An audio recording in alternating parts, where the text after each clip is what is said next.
It's Wednesday, November 19th. We will not go backwards. We will not play in a 5,500-seat building.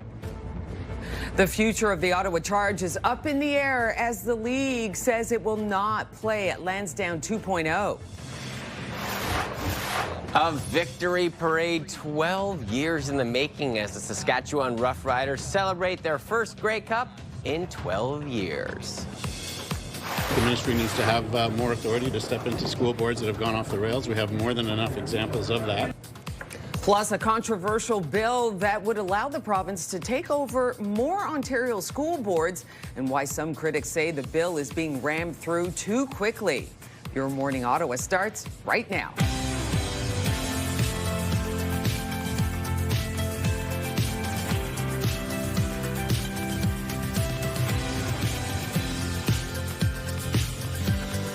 Come on in. I'm Rosie Edda. Happy Wednesday, everybody. I'm Will Aiello. Melissa is off today, so we will have you covered throughout the next 3 hours. We will definitely do that, and we are still looking at temperatures just hovering around that average mark, which is not too bad. Yeah, still a couple of cooler overnight lows, but then as we get closer to the weekend, those warm up a little bit. Okay. And we don't really have anything too extreme, which is nice this time of year. A little kind of, we'll call it calm, subtle break. There you go. Love that. Love that indeed. All right, right to our news headlines. The PWHL says the Ottawa Charge will not play at Lansdowne 2.0. That's when the new arena is expected to be built.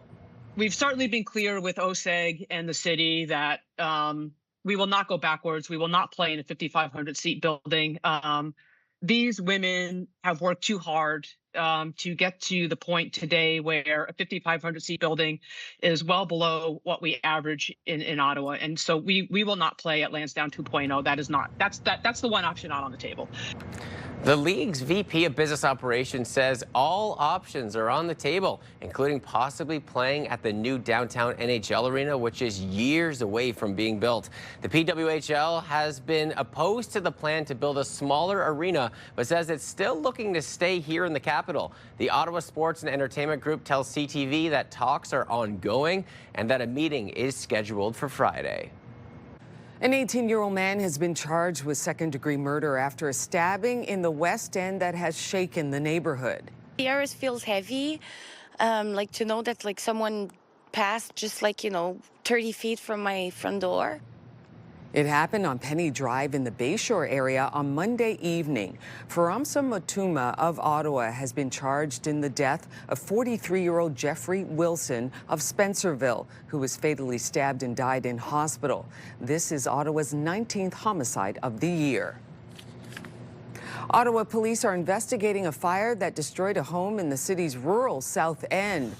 Emergency calls came in just after 4 a.m. yesterday, bringing crews to a home on Snake Island Road in Osgood. When firefighters arrived at the scene, the home was being swallowed by flames. This video was captured by Ottawa Fire. The 5,000-square-foot bungalow was under construction at the time. Firefighters worked hard to bring this fire under control. It took them about 4 hours. There were some hazards on scene, like propane tanks. Another vehicle caught fire that was on scene, as well as multiple walls started to collapse. So we had to create some exclusion zones to keep our firefighters safe and keep them out of those areas. There was another fire at this same home in 2021. That blaze caused $750,000 in damages. The union representing thousands of public servants thinks that layoff notices are about to get worse. We haven't heard any new information. The budget just passed. We expect that our members would be notified by their managers shortly. The government passed its budget by a narrow vote on Monday. It includes a plan to reduce the size of federal public service by 28,000 jobs by the year 2029. Canadians are making tough choices in the grocery aisles as food costs continue to climb. The CEO of Loblaw says customers are starting to shift back to more U.S. products. I think it's coming down to cost for me. There's a lot of it. Yeah. So I'm probably, I'm paying less attention to it. Yeah. If I can purchase Canadian, I'll do that. I try not to buy American, preferably. Experts say the time of the year is also a factor, with Canada relying more on imports outside of the Canadian growing season. And while fewer people may be buying Canadian, many are still avoiding traveling to the U.S. New data shows there were 280,000 border crossings from Eastern Ontario to New York in September and October. That is down from 343,000 back in 2024. That marks 9 straight months of declining cross-border trips. And the Thousand Islands International Tourism Council says Canadian spending is down 60% this year on the U.S. side of the Thousand Islands. An Ottawa woman is sharing her story about losing thousands of dollars through an e-transfer scam and is warning people to be careful. Kimberly Bray says she was about to sell a secondhand blouse through the online marketplace platform Poshmark. She clicked on the link and moments later, she got a text message from her bank saying an e-transfer for $1,000 had been sent and another one was on the way. The email was from a scammer who sent a phishing link. When she logged into her bank account to accept the e-transfer, the scammer gained access to her banking information. It hadn't clicked in until I received a text, and it was like e-transfer accepted. And I was like, wait a minute, I'm supposed to be getting the e-transfer for $30, not giving away one for $1,000. And so I froze, and I thought something's wrong. So I looked at the email, and the address they gave me was incomplete. Anti-fraud consultants say phishing links can seem legitimate, and online marketplaces and banks need to do a better job of protecting users. The key is to not give them access, delete texts and emails, or hang up immediately. Ontario's police watchdog is investigating after an OPP officer discharged a less lethal weapon during an arrest in Eastern Ontario that closed a section of the 401 yesterday morning. Officers were called to a single vehicle crash on Highway 401 in Banesville. The OPP says officers saw an edged weapon and discharged an anti-riot gun at the driver. The 38-year-old Quebec man was arrested and taken to hospital. The extent of his injuries at this time aren't known. Such an exciting time. Lululemon has revealed its Team Canada designs for next year's Winter Olympic Games in Milan and Cortina in Italy. It's always fun when we get these. Oh, this is so exciting for the athletes. The collection features an array of puffy parkas, of course, snow pants, hats, and scarves in dark reds, cool greens, and a swirling pattern, drawing inspiration from Canadian landscape. Look at him go. Yes, Canada, represent. I'm loving the look. Lots of gear, especially for the Winter Olympics. You need to stay warm. I know, and they're so great too, right? Because you know that the athletes are going to be warm in those gears. The parkas, those things do their job. And I got to tell you, Will, there's nothing like putting on your Canadian uniform the first time you're like, let's go. Let's do this. It's going to be great to watch them compete and perform at the Winter Olympics. I can't even imagine what that feels like. Really, because I feel like all the training, like not just for going up to the Olympics, but like your whole life, and then when you put on that uniform, it's almost like before you even compete, like, I did it. It's really true. You go, okay, did it, I'm excited.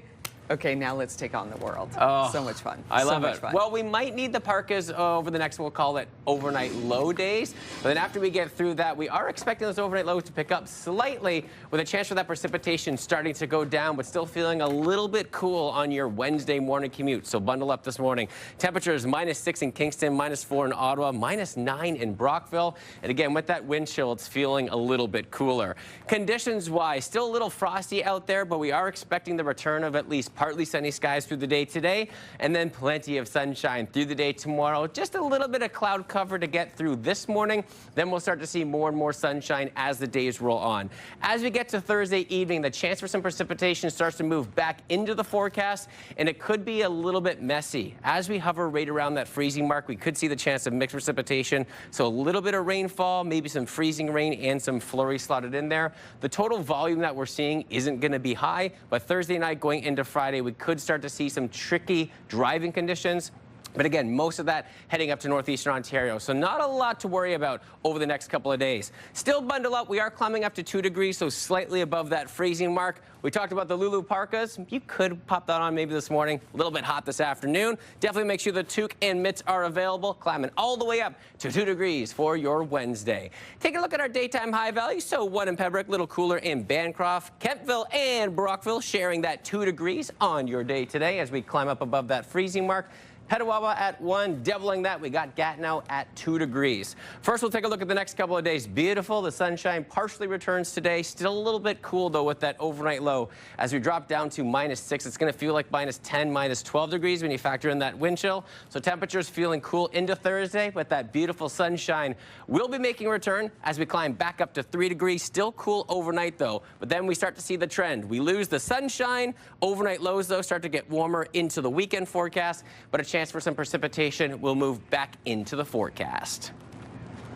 And as we take a look at your roads at this hour, nothing crazy to report. Traffic is moving well. Just maybe turn that car on a little bit early this morning. We still got some frost we're dealing with, but precipitation will be at a low percentage. Now let's take a look at TSN's must-see moment. Hello, everyone. Glenn Sheeler inside the Sports Center newsroom with your must-see moment from Tuesday. And for it, we're going to the pitch. It's World Cup qualifying. Scotland, Denmark, 3 minutes in. Loose ball finds Scott McTominay, and he delivers on a brilliant bicycle kick. How about that? His second goal of the qualifying round. Scotland would go on to win a thriller, punching their ticket to the World Cup for the first time in 28 years. McTominay earns the must-see moment. Tonight on TSN, we got Tangerine Raptors basketball. They're taking on the 76ers. Coverage starts at 7 o'clock Eastern across the TSN network. That's all for now, everyone. Have a great day.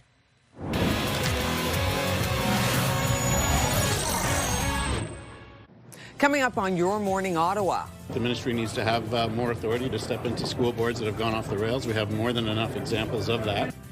A controversial bill that opposition critics say is being rammed through Queen's Park without enough time for debate or dissent. We'll hear more about this coming up.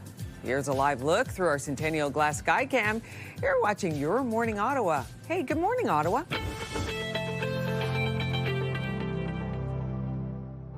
Tis the season to lend a helping hand, Ottawa. Join us for the CTV Your Morning Ottawa Food Drive on Friday, December 12th. We're teaming up with the Ottawa Food Bank to help our neighbors this holiday season. Drop off your non-perishable food items at 87 George Street or make a monetary donation, allowing the Ottawa Food Bank to buy what's needed most when it's needed. CTV Your Morning Ottawa Food Drive, December 12th, proudly sponsored by Doyle Saluski. Looking for the perfect gift that won't break the bank? Join us this week for incredible Black Friday deals and hot holiday gift ideas. Live local shopping week on CTV Your Morning Ottawa. Brought to you in part by the United.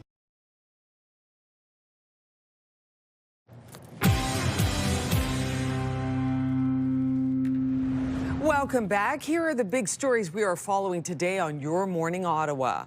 The PWHL is sharing their concerns about the future of the Ottawa Charge, saying they will not be playing in the smaller arena at Lansdowne 2.0.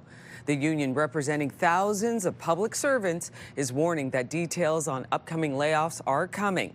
An 18-year-old man has been charged with second-degree murder after the stabbing death of a Spencerville man in the Bayshore area.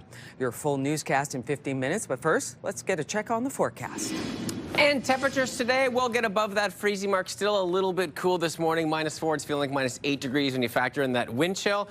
But the great news, we'll see more and more and more sunshine as the hours roll on by into the afternoon. And we can get used to that for the next, we'll call it, 2 days. On your roads this hour, nothing to report at this time. Roads aren't too slick out there. Still a little frosty, though, especially with those cooler overnight lows. So you might have to do just a wee bit of scraping. As we get through the next couple of hours, we'll let you know of any detours or alternate routes on the way.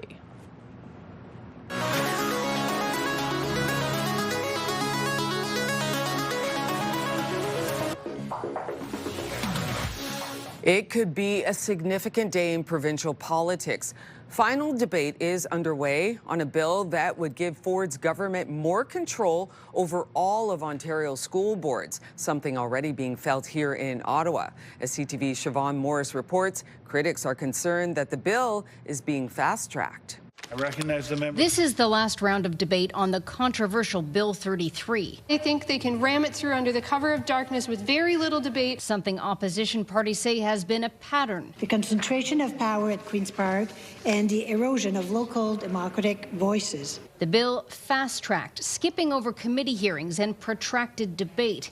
Educators say it's a sign. There's something wrong here. There's something nasty taking place.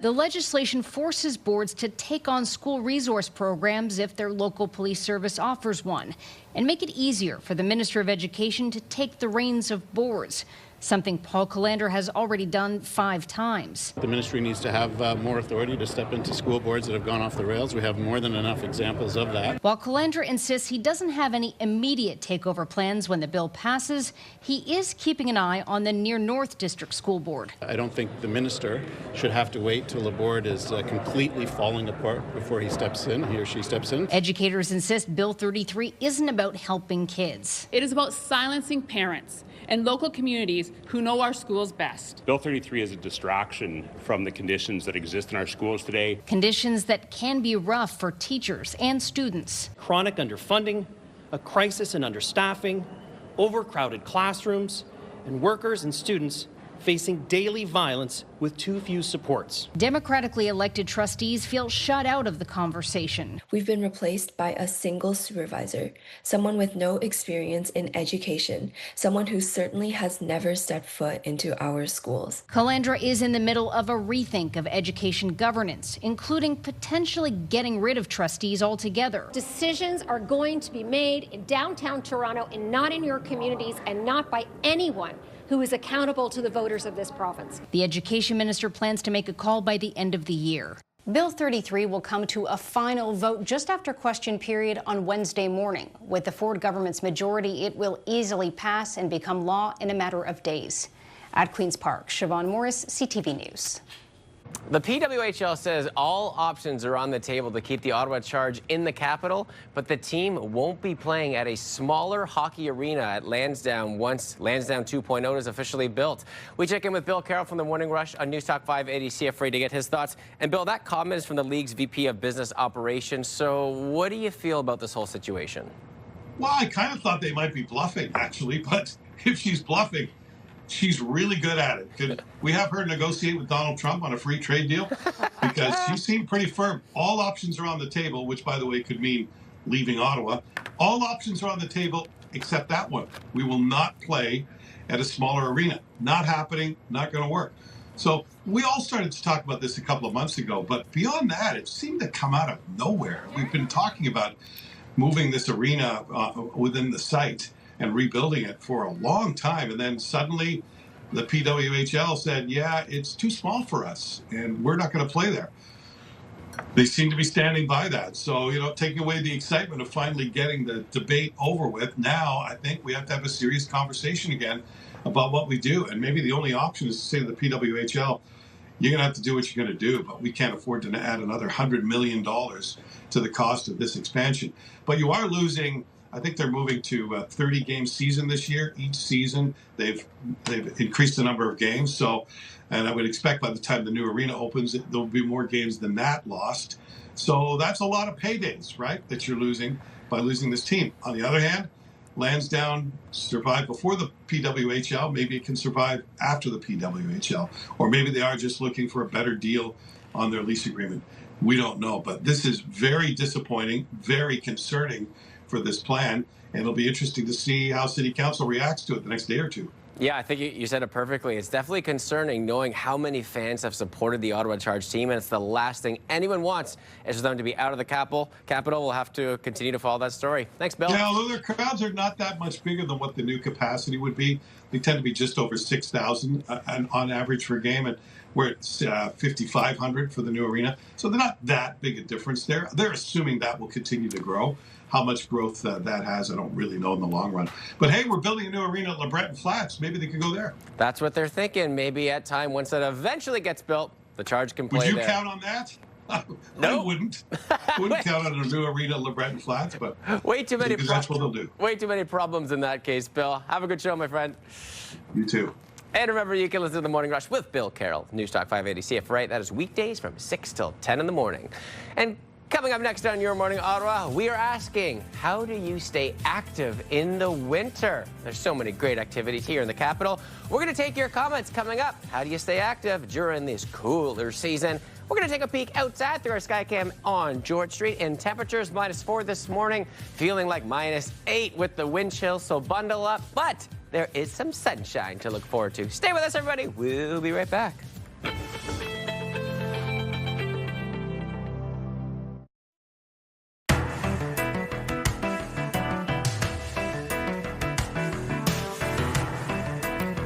Today on Your Morning Ottawa, we are asking for your comments on winter activity.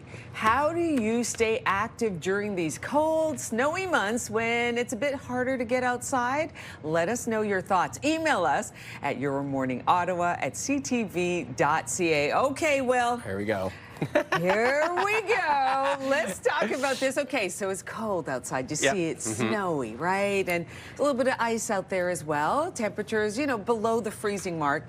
How do you stay active outside? So I will say it is a little bit less that I go outside, but there are so many wonderful things to do. Like this is the tobogganing. Yes. You can get your good warm shoes on. You can still go for a run. You can go skating. You can go snowshoeing. There's so many winter activities that are so great, especially here in the capital and just outside too, going to Gatineau. Yes. So it definitely is minimized a little bit just from being outside in the summer months and in the fall months, but it's still great to get out there. You just got to bundle up. And the rosy tip, keep your hands and feet warm. That's it. Yeah, and your ears. And then you're good. Ears. And you're good. Yeah, exactly. So we're just about out of time here. I'll talk a little bit about what I like to do outside to stay active. We'll get into that a little bit later, but we're going to be hearing from you later in the show. We're asking, how do you stay active in the winter? Send us your comments at yourmorningottawa@ctv.ca. And coming up in the 7 o'clock hour on Your Morning Ottawa, we will be talking about how you can cycle safely this winter. Maybe that's on the list for you to stay nice and active outside. Plus, we are paging Dr. Paul to get some winter safety tips so you can make the most of this season. All that and more, much to come. Stay with us. Rosie and I will be right back.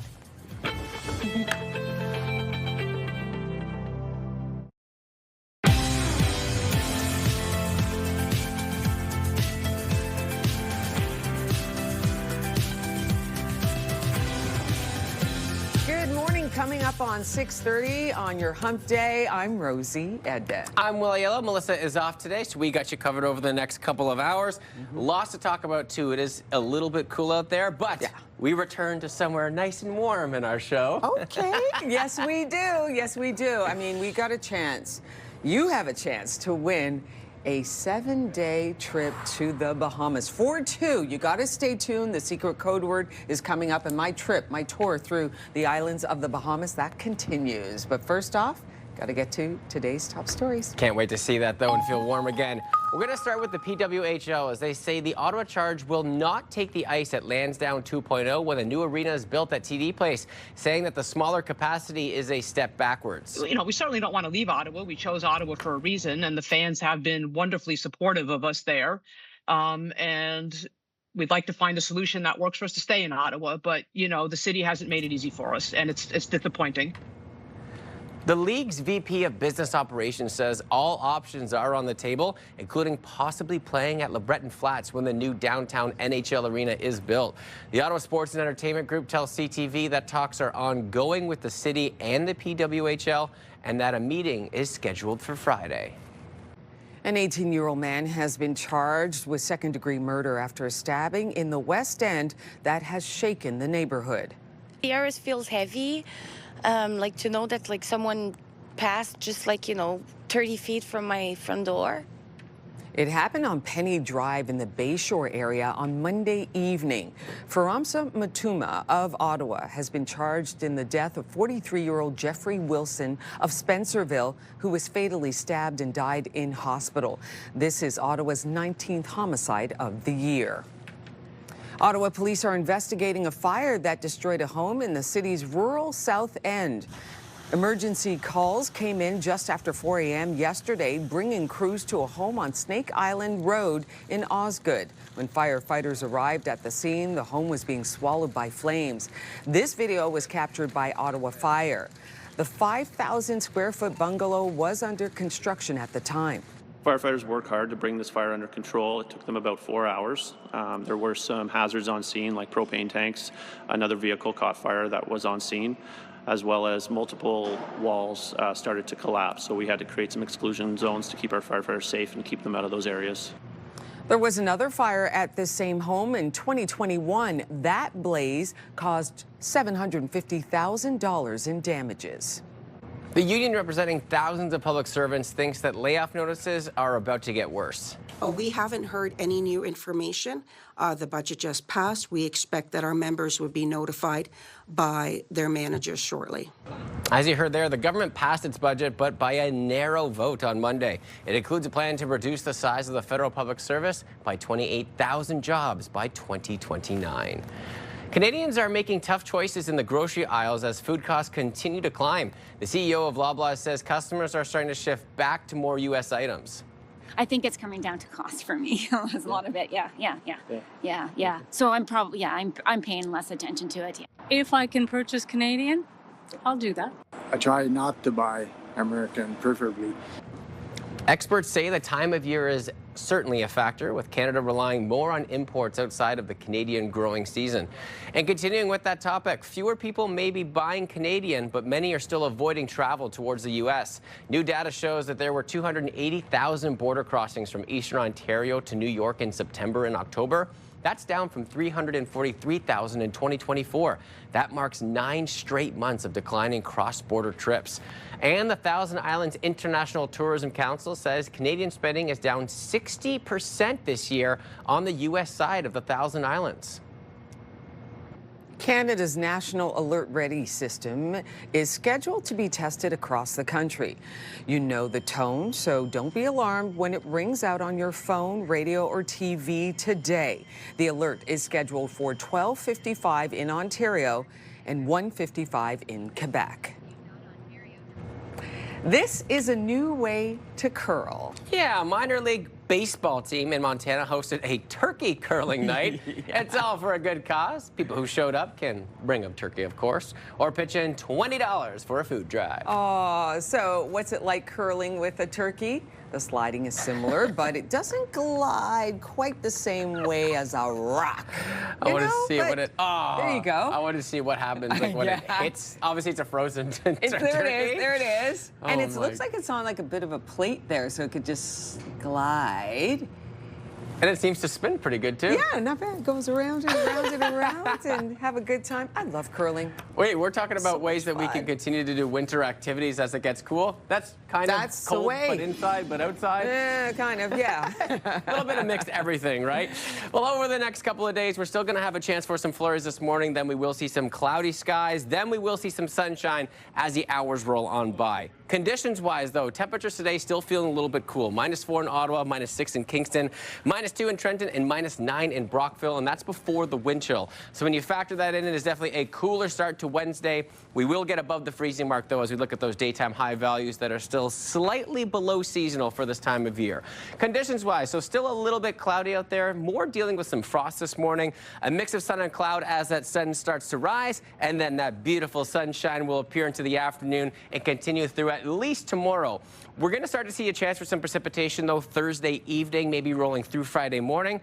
But most of that chance does arrive from northeastern Ontario. Over the next couple of days, we're just going to soak up that sunshine while it's here. Because even though we haven't seen a lot of sunshine over the last couple of days, really, over the last couple of weeks, we will take advantage as much as we can for this time of year. As we approach Thursday morning, we start to see that precipitation arrive into northeastern Ontario, bringing some mixed precipitation too. A little bit of freezing rain, maybe some rain and some snowfall mixed in there. As we get to late Thursday and roll through Friday morning, the chance of precipitation starts to roll through Ottawa. It does look like at this point it is going to miss us, but still a chance nonetheless of seeing at least a little bit of precipitation in the forecast. So this morning, just a little bit frosty on your morning commute. Then we will see that beautiful sunshine continue through the day, which means clear skies on your drive home today. So nothing to report at this time when you take a look at the road conditions. Daytime high values, 1 in Pembroke. We're doubling that in Ottawa at 2. We got 4 in Trenton, twinning there in Kingston as well at 4 degrees. So temperatures still slightly below seasonal for this time of year. We are right at that freezing mark in Tremblant, 2 in Gatineau, and 1 in Petawawa. Those temperatures will start to pick up, though, as we take a look at the next couple of days, especially the overnight low. So still a little bit cool as we approach this evening. -6, maybe feeling like -10, -12 degrees with that wind chill. The daytime high values pick up Friday, 5 degrees. We do lose that sunshine, but as we roll through the weekend forecast, those overnight lows get a little bit better, and a warm-up will be on the way. Weather brought to you by Manotick Place Retirement Community, a community you can call home. And taking a look at your roads this hour, again, just leave yourself maybe 3 to 6 minutes just to give the car a little bit of a scrape with the frost that we have this morning. No collisions to report at this time. We are just cruising beyond 635, so the roads are still looking pretty good. Traffic brought to you by Presler Injury Lawyers, 1-800-JUSTICE. Well, I got a chance to tour this year's CHEO Dream Home. It's the grand prize in this year's CHEO Dream of a Lifetime lottery, and here is part 1.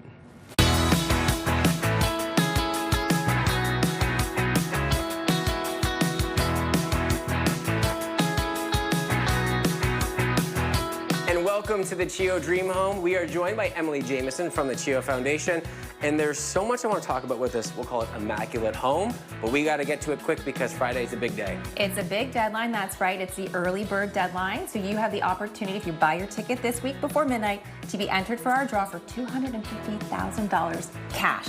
And it's a bonus prize too, right? So if you win that $250,000 cash, you actually re-entered into the grand prize draw.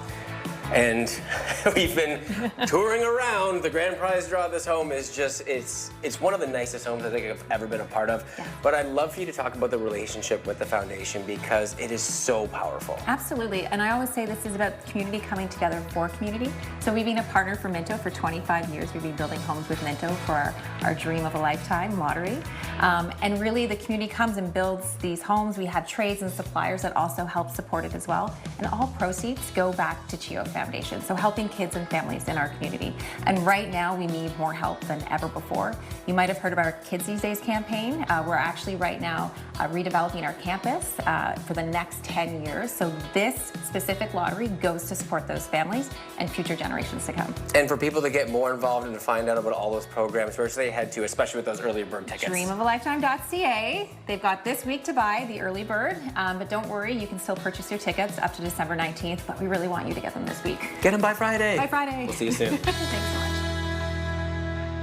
It looks gorgeous, Will. It really is. I said, as soon as I walked into every room and left every room, I'm like, whoa! And then I'd see something else, like, whoa! Something else. Yeah. How many floors? 3 floors. Okay. And as you saw, when you point out, they're high ceilings. Really high ceilings. Now, you were in the basement. Are you going to take us through the other floors? Yeah, we're going to go into the top floor next. Okay. And then at the end of the show, we're going to go with the mid floor with a very special story. Oh, I cannot wait to see that. It's gorgeous. Loving that. All right. Coming up next on Your Morning Ottawa, both the U.S. House and Senate voted on a bill to force the Justice Department to release its files on Jeffrey Epstein yesterday. We're going to dive into this hot topic with CTV's Scott Hurst. That is coming up next. Here's a live look through our sky cam. We can expect temperatures just slightly below seasonal. You're watching Your Morning Ottawa.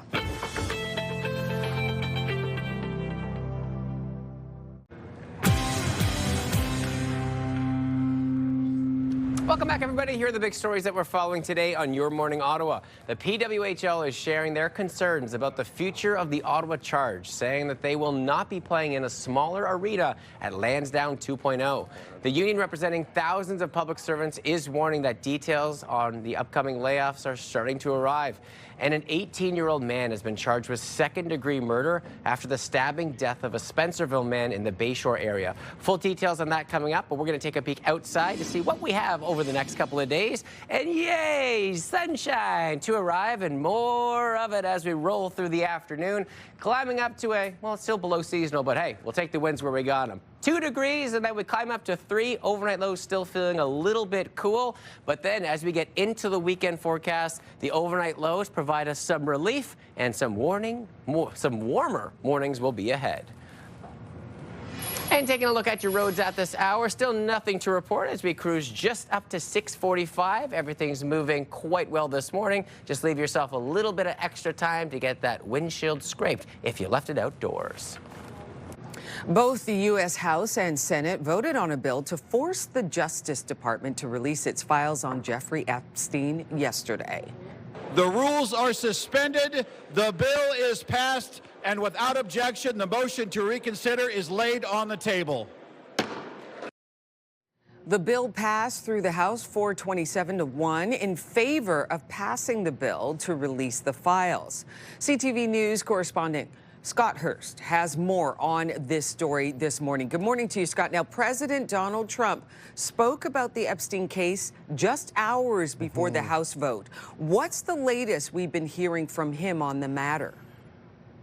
Good morning, Rosie. You mentioned the vote 427 to 1 in the House of Representatives. Not a single senator objected, which now sends the bill directly to the desk of the U.S. president. The bill moving through both chambers of Congress relatively quickly, at least compared to the recent months where it had stalled and wasn't going anywhere, with the White House and GOP leadership trying to quash the bill and not get it to a vote. Trump ultimately bowing to political pressure, signaling to Republicans that they should in fact support it only after it was evident there was enough bipartisan support to push the bill forward.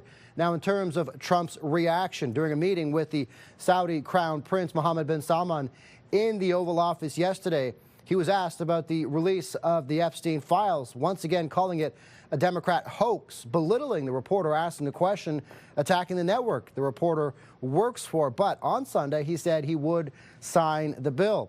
The bill's passage, Rosie, also a pivotal moment for Epstein survivors, a group of them gathering on the steps of the Capitol yesterday, pushing for the release of the files for them, a years-long push for accountability. So, Scott, now that the bill is passed through both the House and the Senate, what comes next? Is there a timeline on when we could see the files made public? Right now, the bill is headed to the desk of the U.S. president for his signature. When he signs it, that starts the clock on when we're supposed to see the files related to the late sex offender Jeffrey Epstein. What the bill states is that it will force the release of files within 30 days. So all files and communications related to Epstein from the Justice Department, as well as any information about the investigation into his death in federal prison. It does allow the Justice Department to redact information about Epstein's victims or continuing federal investigations, and that might be a key phrase here moving forward, but not to withhold information due to, quote, embarrassment, reputational harm, or political sensitivity. So how much will be redacted? How much will actually be released?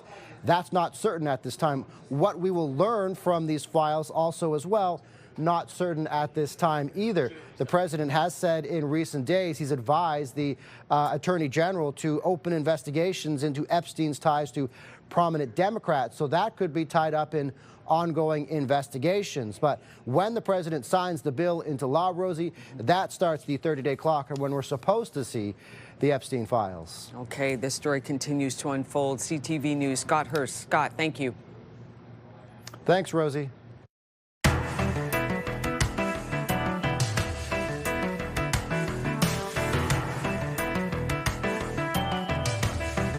Well, on today's show, we are talking winter safety. So we asked, how do you stay active during the winter months? Here's what you had to say. All right. Claude said, I enjoy snowmobiling. Oh, there you go. Just like that. Darlene says, I stay active by shoveling paths all over our expansive lawn so our cats can run around easily. They love playing in the snow, so I go out and play with them too. So much fun. Marjorie says, I like winter very much. The snow sent from heaven is beautiful.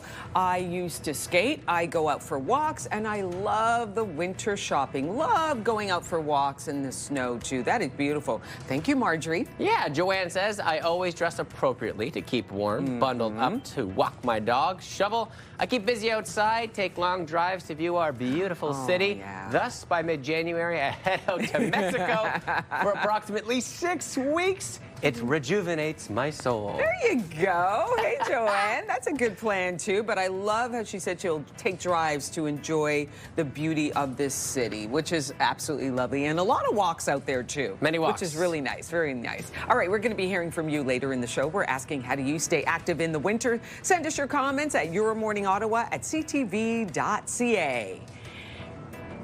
And coming up next in Your Morning Ottawa, Regina paints the town green. The Saskatchewan Roughriders Grey Cup Championship Parade took place yesterday. We will share some details coming up in our show.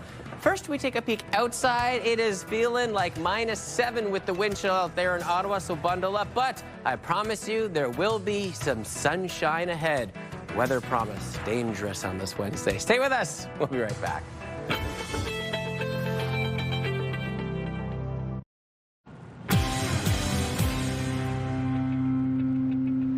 Welcome back, everybody. It's time for your morning fix. I'm talking over you. There you go. It's because Melissa's not here. We're all out of whack today.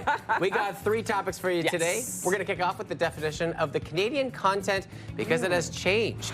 The new definition will continue to determine whether something receives the Cancan classification based on the number of Canadians occupying key creative positions in a production, but it will now also include jobs like showrunner, special effects, director, and head of costuming.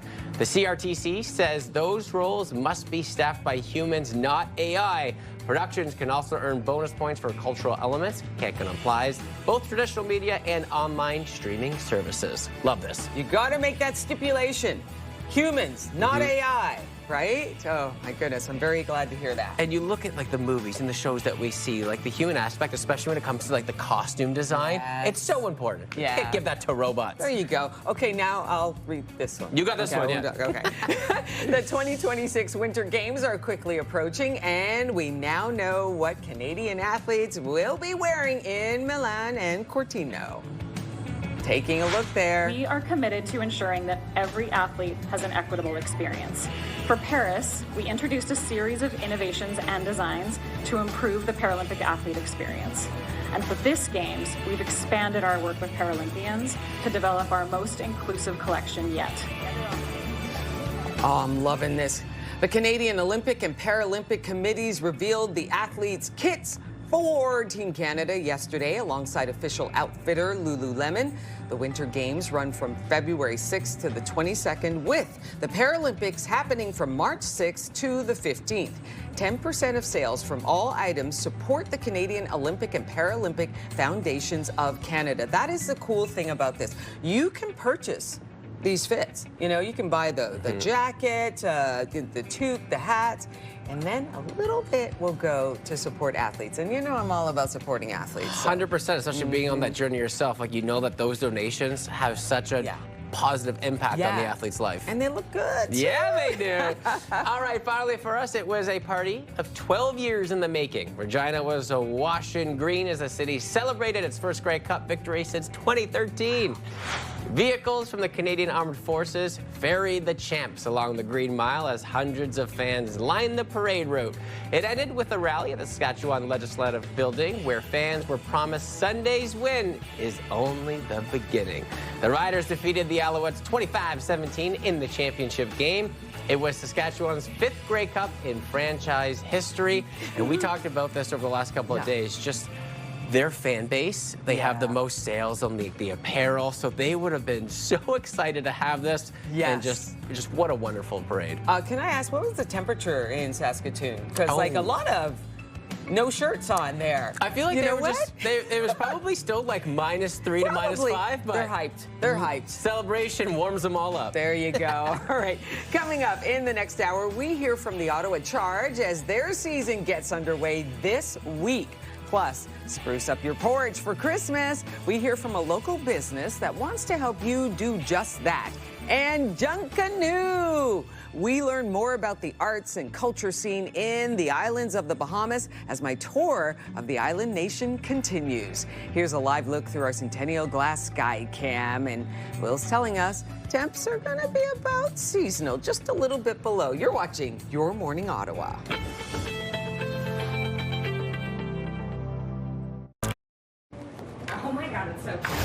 It's Wednesday, November 19th. We will not go backwards. We will not play in a 5,500-seat building. The future of the Ottawa Charge is up in the air as the league says it will not play at Lansdowne 2.0. We haven't heard any new information. The budget just passed. We expect that our members would be notified by their managers shortly. The union, representing thousands of public servants, says there could be more layoff notices coming to the federal public sector workers. Plus, I explore the rich culture and art scene in the Bahamas. Stay tuned for the code word to win a trip of your own. Your Morning Ottawa continues right now.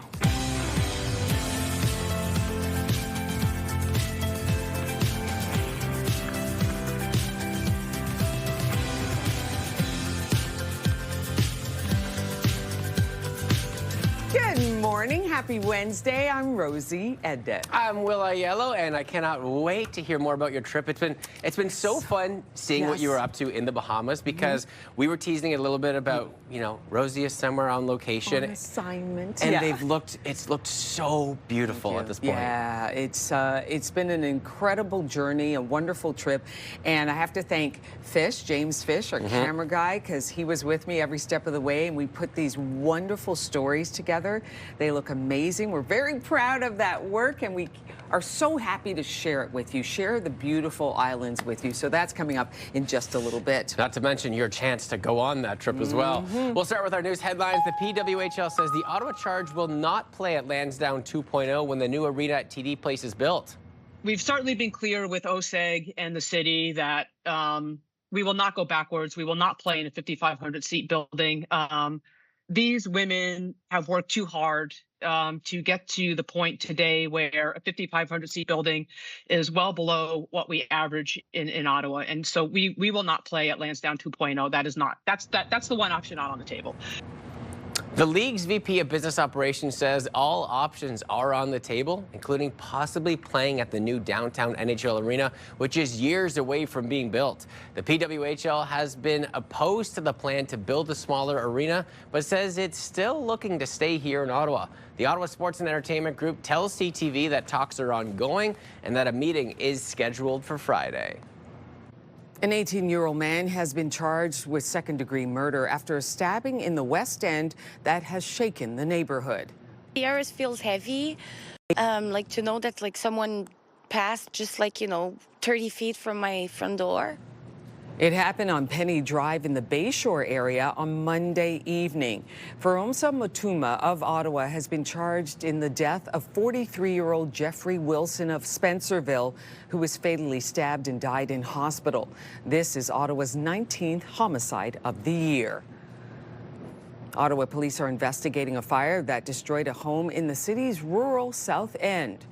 Emergency calls came in just after 4 a.m. yesterday, bringing crews to a home on Snake Island Road in Osgood. When firefighters arrived at the scene, the home was being swallowed by flames. This video was captured by Ottawa Fire. The 5,000-square-foot bungalow was under construction at the time. Firefighters worked hard to bring this fire under control. It took them about 4 hours. There were some hazards on scene, like propane tanks. Another vehicle caught fire that was on scene, as well as multiple walls started to collapse. So we had to create some exclusion zones to keep our firefighters safe and keep them out of those areas. There was another fire at the same home in 2021. That blaze caused $750,000 in damages. The union representing thousands of public servants thinks layoff notices are about to get worse. We haven't heard any new information. The budget just passed. We expect that our members would be notified by their managers shortly. As you just heard, the government passed its budget by a narrow vote on Monday. It does include a plan to reduce the size of federal public service by 28,000 jobs by the year 2029.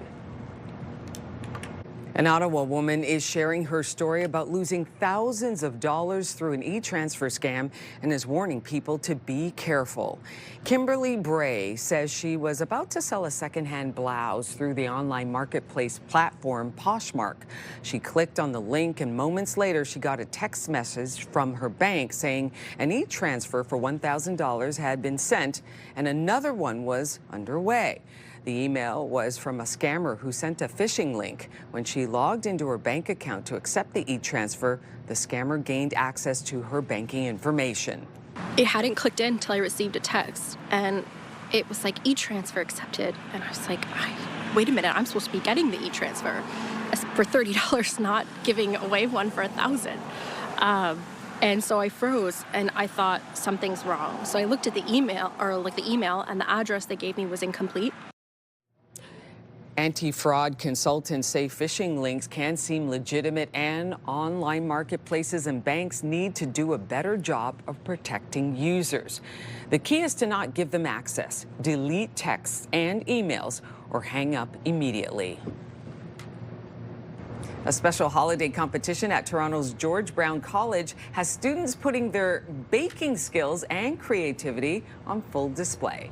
I fell in love with the hotel and the artistry of the people who made this. I worked at the restaurant where Gusteau's was inspired. I worked at Chef Paul Bocuse's restaurant in Lyon, and Gusteau's directly inspired by Chef Paul Bocuse himself. Culinary students were tasked with creating gingerbread houses inspired by their favorite book or movie. The 33 submissions included structures from Ratatouille and Canto and a home based on the one of Charles Dickens' The Christmas Carol. Students created them on their own time and not for marks. The winner? The Grand Budapest Hotel. Look at it. Oh, that's so nice. That is so cool. Impressive. Very impressive. That's a lot of gingerbread to eat, too. Those houses they're big. That's got a whole hotel there. Oh, wow. Good on them. All right, we got our weather picture of the day. This is sent in from Cindy. It is a beautiful sunset in Metcalfe. Thanks for sending that in, Cindy. Oh, that looks absolutely gorgeous. Weather picture brought to you by Box Me Up. Moving, staging, renovating, just box me up. We want to hear from you. Send us a weather picture and you could see it right here on the show. Just send an email to weathershots@ctv.ca. Once again, that's weathershots@ctv.ca. All right, Rosie, I'm going to head off because coming up soon, we're going to talk with the Ottawa Charge. So the weather, it's all to you, my friend. Okay, that sounds good. Okay, so let's talk about how things are going to shape up for us today. And you can see there, it's looking not too bad. We're going to get up to a high of 2 degrees. So that is just about a degree below our seasonal average. And you can see their record high, 18.3. Nah, we're not going to get close to that today. Okay, so let's get in close and see how things are going to shape up for the region. And so right now we're at -5 in Pembroke, -4 into Ottawa, Montreal sitting at -4. So for the kiddos, you want to get them wrapped up nice and warm because that is a little bit on the cool side, but things will warm up just above the freezing mark into the afternoon. You can see plenty of cloud coverage, but looks like we may get a few sunny breaks into the afternoon, but it should be a little bit brighter today than it was yesterday. Getting in close here, let's see how things are going to shape up for your future cast. And it looks like precipitation will stay clear for us today, but we are expecting a little bit of mixture of rain and possibly a few flurries. That's into tomorrow night into the next day. We'll get into that in just a moment, but you can see here it's remaining mainly to the north of us for the next couple of days, but then as we get into the end of the work week, that's when we could see some mixed precip. Okay, so here's our expected highs throughout the region. Ottawa getting up to 2 degrees, Pembroke 1 degree, and notice here, yeah, that's right, a little bit of sunshine, so it's looking not too bad for us today. Trenton 4 degrees, the forecast high in Kingston getting up to 4. That is the forecast high into Kingston. Petawawa 1 should be right at the freezing mark there into Kitigan Zibi for today. And yeah, we got to take a look at your school bus forecast. Okay, so as you're heading out to school, it should be about -1 with a mix of sun and cloud into the early part of the morning and into mid-morning. And then we'll see the 7-day forecast. Here's how it's going to shape up. Plenty of sunshine tomorrow. I'm really happy I can say that. Nice sunny conditions tomorrow because it has been rather gray here. But let me just also mention that tonight it is going to get rather cool down to -6. Sunny sky for you on to Thursday, 3 degrees. And then here's when that messy weather starts to come in. The clouds push back in and we're looking at mixed precip. 5 degrees on Friday. It looks like the warmest day of the week, getting up to 2 on Saturday, a few flurries in the forecast and a mix of snow flurries or rain onto Sunday, and then all the way into next week, Monday and Tuesday, expecting a high of 4 degrees. 7-day weather forecast brought to you by Davidson Hearing Aid Centers, celebrating over 80 years in family business. All right, taking a look at traffic, the 417 eastbound seeing heavy congestion between Richmond and Greenbank. Moderate backups from there until Parkdale. The westbound lanes are starting to slow down between the 174 and the Vanier Parkway, and on the 174 westbound, we have moderate backups between 10th Line and the Sir George Etienne Parkway. Will, over to you. Well, the Ottawa Charge are gearing up for their third PWHL season following a storybook playoff run. The team made the playoffs on the final day of the regular season last year and advanced to the finals. They did fall to Minnesota in 4 games, but the squad is looking to rebuild on that. We are joined by Gwyneth and Catherine this morning. Good morning to the two of you. Morning. Morning. So what an exciting last season, and probably a little bit bittersweet because obviously you guys are very competitive, but winning MVP, but then also having that loss, what's kind of that mixed feeling like going into a new season? Yeah, I mean, I think having that ending kind of is going to fuel our fire this year. I know personally I don't want to be in that spot again. I want to be, hoisting the right trophy. So looking forward to the whole season, but, especially the end.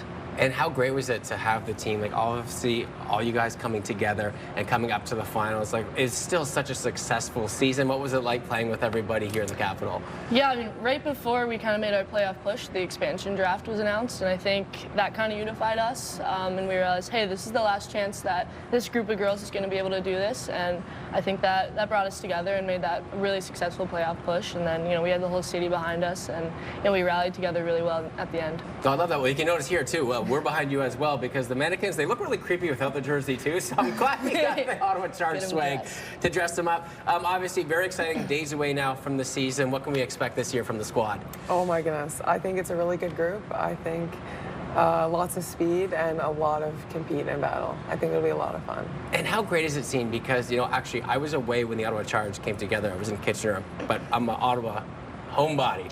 And it was so great to see the Ottawa Charge come here and the fans. They just supported the team right away, sellout crowds. What is it like playing in front of a city that supports you so well? It's amazing. It's so cool to be here and to see the fan base. I think it gives a lot of energy. Yeah, I mean, there's nothing like playing in front of a sold-out crowd, and I'm really excited for Kate to get to really experience that coming up. Yeah, and obviously hockey has been something that you guys have loved from the get-go. What is it about the sport? Because I played myself, and it's really hard to describe sometimes, but what is it about hockey that you love so much? I mean, you hit it on the head. It's hard to describe. You just love it. We're both competitive people. It's a fast sport. I'm a goalie, and I like to be back there just kind of doing my own thing. Kate? Yeah, I like the battles, the competition for sure. Gwen's nailed it. The battles, there we go. What more could we want than that team for the upcoming season? Obviously, there's a lot of noise right now going on with Lansdowne 2.0 and, maybe not enough fans being able to attend the games, especially because you've had so much support. How do you kind of block that out ahead of a brand new season? Yeah, I mean, right now we're just focused on the upcoming season. We still have a few more years, I think, at the original TD, and we love playing there, and, we trust that the higher-ups in the PWHL are going to take care of us. Well, we appreciate your guys' time today, and you know what? We'll just get that bad boy on there, and then I can officially support. All right. And game 1 is when? Saturday. Saturday, baby. Thanks, guys, for joining us today. Thank you. Rosie, over to you. All right, coming up on Your Morning Ottawa, I experienced the impressive, burgeoning contemporary art scene in the heart of Nassau, Bahamas. December 5th happens to be a very special day in Ottawa. Plus, spruce up your porch for the new season. We introduce you to a local business that wants to help you do just that. Our guests are standing by in the Your Morning Ottawa Lazy Boy Lounge. Your Morning Ottawa will be right back.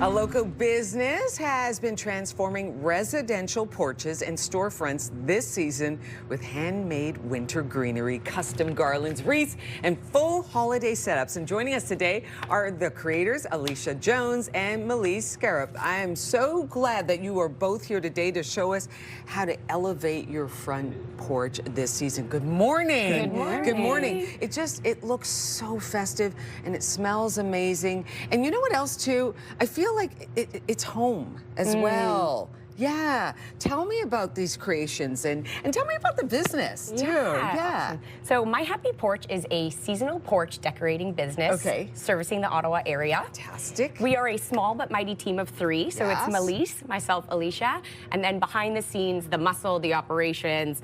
The businessman is my husband, Gavin, who is not here this morning, holding down the fort back home. But what we strive to do is, like you said, we strive to bring joy, beauty, and happiness to porches, storefronts, entryways, anything that just gives you that first impression of a warm welcome. Yeah, I tell you what, you've succeeded right here in the studio. Look at the B-roll that you have there, how you create this wonderful front porch gathering, really, and it's beautiful, the layout. So I want to know about the inspiration. How do you put it together, and what is it that makes it just feel, like I said, it's so welcoming and beautiful too. And happy, some may say happy. Very happy, Melise. So a typical classic happy porch, it's the fresh greens, really, they're the star, right? So we mix in all different kinds of greenery. Everyone has the wreath as an anchor piece, and then we have different options available. We have planters, we have trees that we can put lights on, and I mean, I gotta go around and look. Yeah, you gotta go around and look. There's some more wreaths here, and really we can tailor it to whatever style or theme people like. Yeah, so we have both. This wreath here is one of our package options, and then the other one that you see beside you is one of our customs. So highly personalized. That's wonderful. You've got dried fruit there as well, which again is to me, it's such a personal touch and so much creativity here. This is for the porch outside. Yep, this is for your door. So what we've got featured here, we kind of work in 2 lanes, Rosie. We have our set residential packages, and these are the staples that every season people want to bring to their home to give those signs that, you know, it's a new season, be it fall, be it winter. So for winter, our packages, our standard packages include wreaths and planters, or wreaths paired with trees, to really just give that fresh, beautiful smelling entryway. What I'm standing behind here, this is a custom order from a client who really did want a little something different. Okay. So we mixed in some beautiful magnolia leaves, some citrus, some bells to just fit their home style, their personality. So it's really custom to them. Okay. So we also do custom packages. If you can dream it, we can design it. This is great. And we have so much fun doing it. So all of our storefronts, coffee shops, restaurants, businesses, that's all a custom package. We work directly with you, incorporate your ideas, and just bring that glow, that warm first impression, that warm welcome to your home. I think you've succeeded greatly here. It's just absolutely beautiful. Melise, so how can folks get in touch? And as you said, if they have something that they want a little different, they can express that to you and you can make it happen, right? That's it. And we have, you know, a teaser. We've got a fuchsia project coming this week. Bright colors, bright pink. That's right. It's going to be fun. To see that come to life, you follow us on Instagram at myhappyporch.co or on our website at myhappyporch.ca, where you can book your porch, get in contact with us, and see what we can put together. I am very happy right now. This is beautiful. Right? And it smells so good. It smells so good. Melise, Alicia, myhappyporch.ca. If you want any more information, you want your porch to just smile like this, give them a shout. Gorgeous stuff. Thank you so Thank you for having much. us. It's so beautiful. Thank you. Junkanoo, I love saying that word, Junkanoo. Okay, so what is it? Well, it's a cultural festival celebrated throughout the islands of the Bahamas. It has evolved into a major expression of Bahamian culture, community pride, and artistic skill. I'll let the Director General of Tourism for the islands of the Bahamas explain further.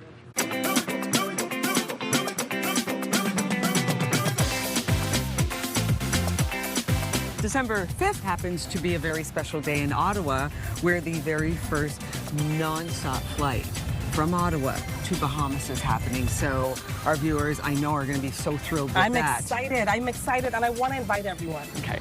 Come talk to us, visit us. We want to curate an experience for you so memorable. Looking for a memorable experience in the islands of the Bahamas? Hop on a flight in December just in time for Junkanoo. Come in, man, come in. Junkanoo is so deeply woven into our lives. It's hard to say where one begins and one ends. They are using cardboard that somebody threw away and turning it into a magnificent work of art. One of the most beautiful parts of Junkanoo is that it incorporates every walk of life. There's no who do you think you are. You are judged, as you say, by your artistry. All of you people who are coming from Ottawa, you're coming at the right time of the year. Enjoy Junkanoo.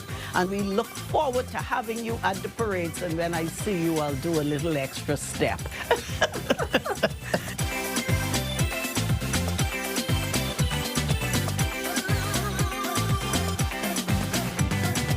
Complementing the centuries-old cultural festival of Junkanoo is a burgeoning art scene. It kind of looks like they're moving. Bahamian creativity is on full display at the National Art Gallery of the Bahamas with contemporary works of art by world-renowned painters and up-and-coming artists. I'm going to be guiding you through our mixology course today. There's a lot brewing at the John Watling Distillery. The mixology class gives you hands-on experience crafting delicious cocktails. It's all in the art of the shake and the perfect pour.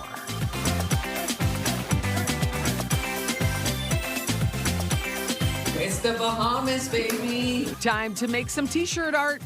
Batik. Batik. Okay. Yeah. It's from the Far East. It's about a 300 years old method. There you go. There you go. Batik made it way over here to the Bahamas by a German lady. Her name was Gisela. Gisela was teaching the guest kids them how to do batik. Okay.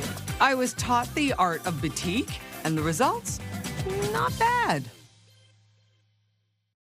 Stay tuned for your chance to win a Bahamian adventure. Your daily unique code word is coming up, and you know what else is coming up? This t-shirt here, to see the finished product here of my batik t-shirt. There it is. And I think to steal your comment there, yeah, it turned out great. I'm so happy, right? So you know, I just wrote my initials there with the hot wax, and then it dries, and then they dip it in this dye, and this is it. Look at finished that. product. So what do you got in there? I see a batik. turtle. Turtles and conch shells. Okay, conch. That's coming up in my next report. Ooh. And that is a staple in the Bahamian diet. And we'll be talking a lot about the preparation and the ways in which conch is served. But thought I'd give you a little taste of that just ahead. And this is, yes, again, batik. And you can do this too when you visit the islands of the Bahamas. You can go to Nassau, and they've got a whole batik t-shirt making process and showroom, so you can do it yourself there too and get your own t-shirt. It's been so amazing watching you over the last couple of days. And again, Rosie will have your daily code word to get you there to make your own shirt. Well, coming up next on Your Morning Ottawa, winter, well, it can be lots of fun, but unfortunately there are some associated potential dangers that go alongside of that. Dr. Paul is here to share some facts and important tips about keeping children safe during these winter months. Speaking of winter, taking a peek outside, it is still cool out there, feeling like -7 with the wind chill. We will be below seasonal once again, but as we get into the weekend, overnight lows start to warm up. Full details on that coming up. Stay with us, everybody. We'll be right back.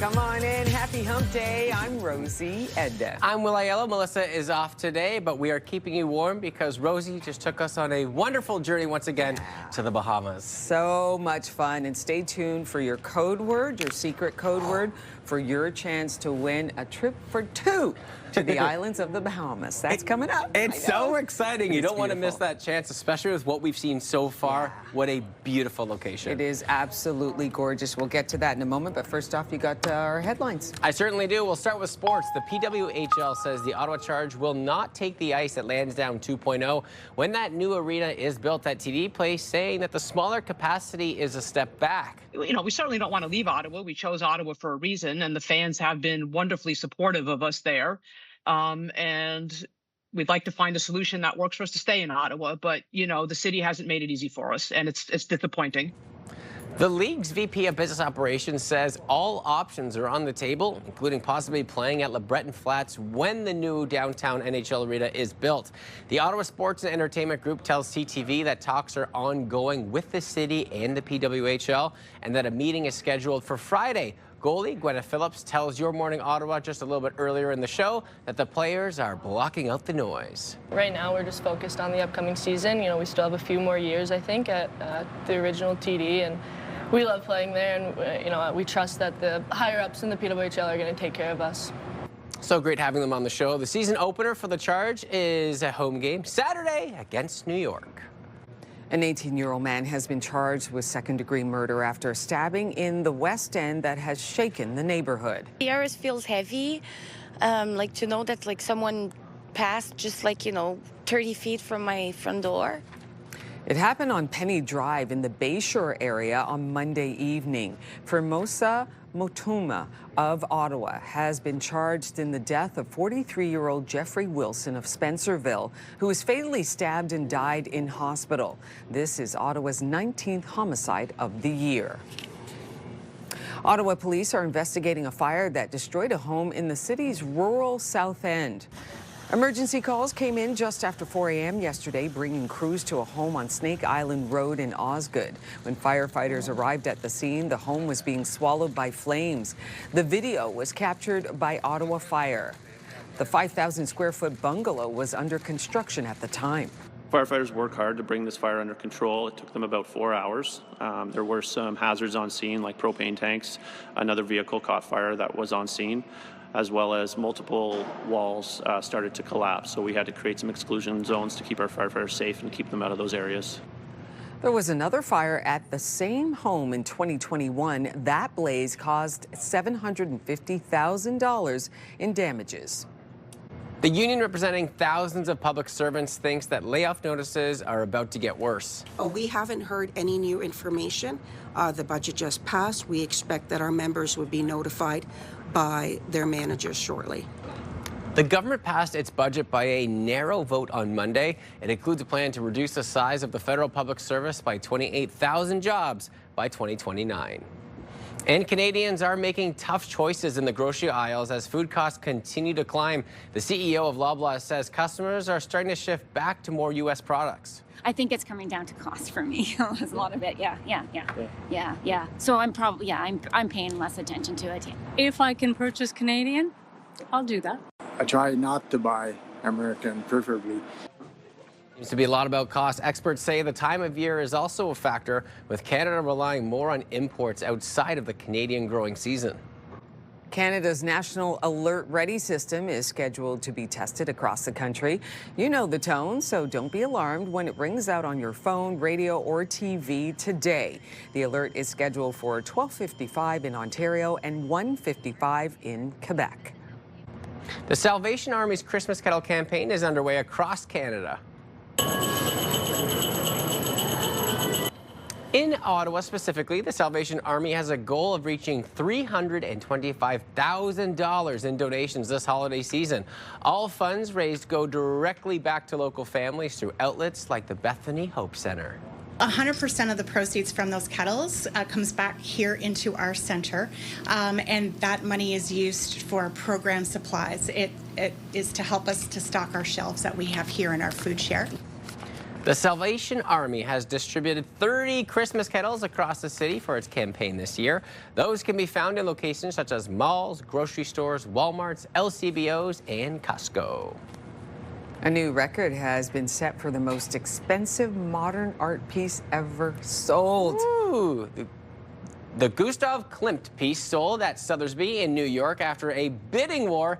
It sold, here we go, Rosie, for $236.4 million.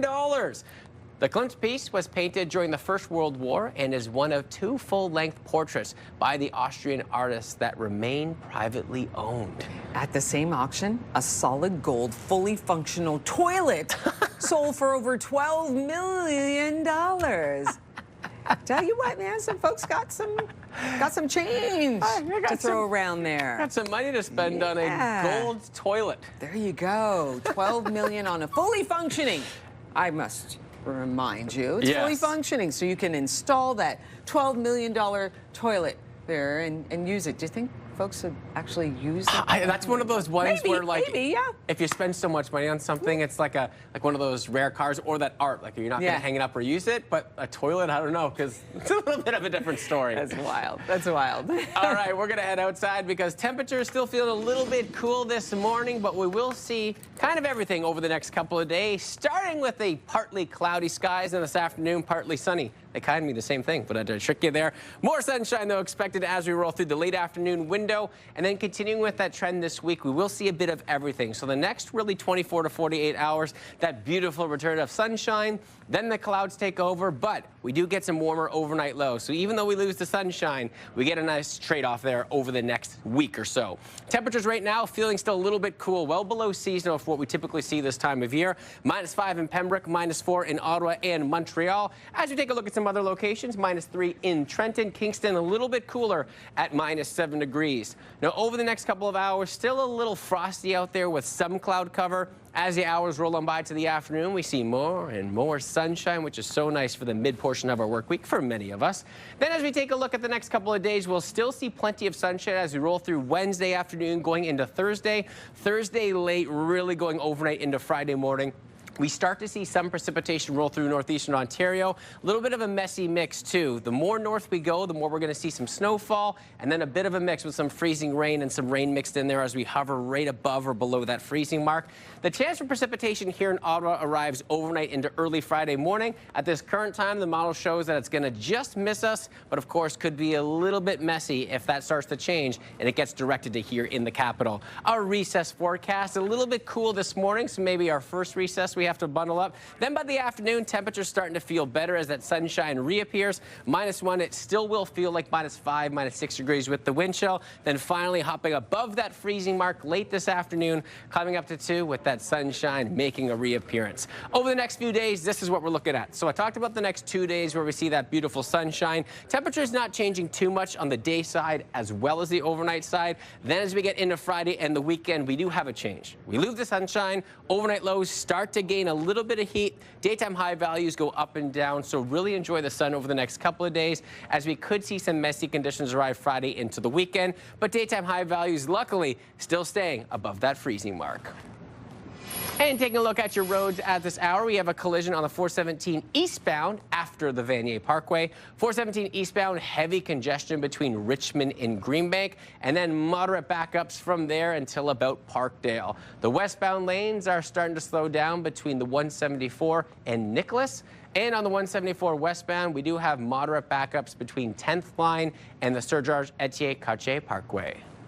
Traffic brought to you by Presler Injury Lawyers. 1-800-JUSTICE.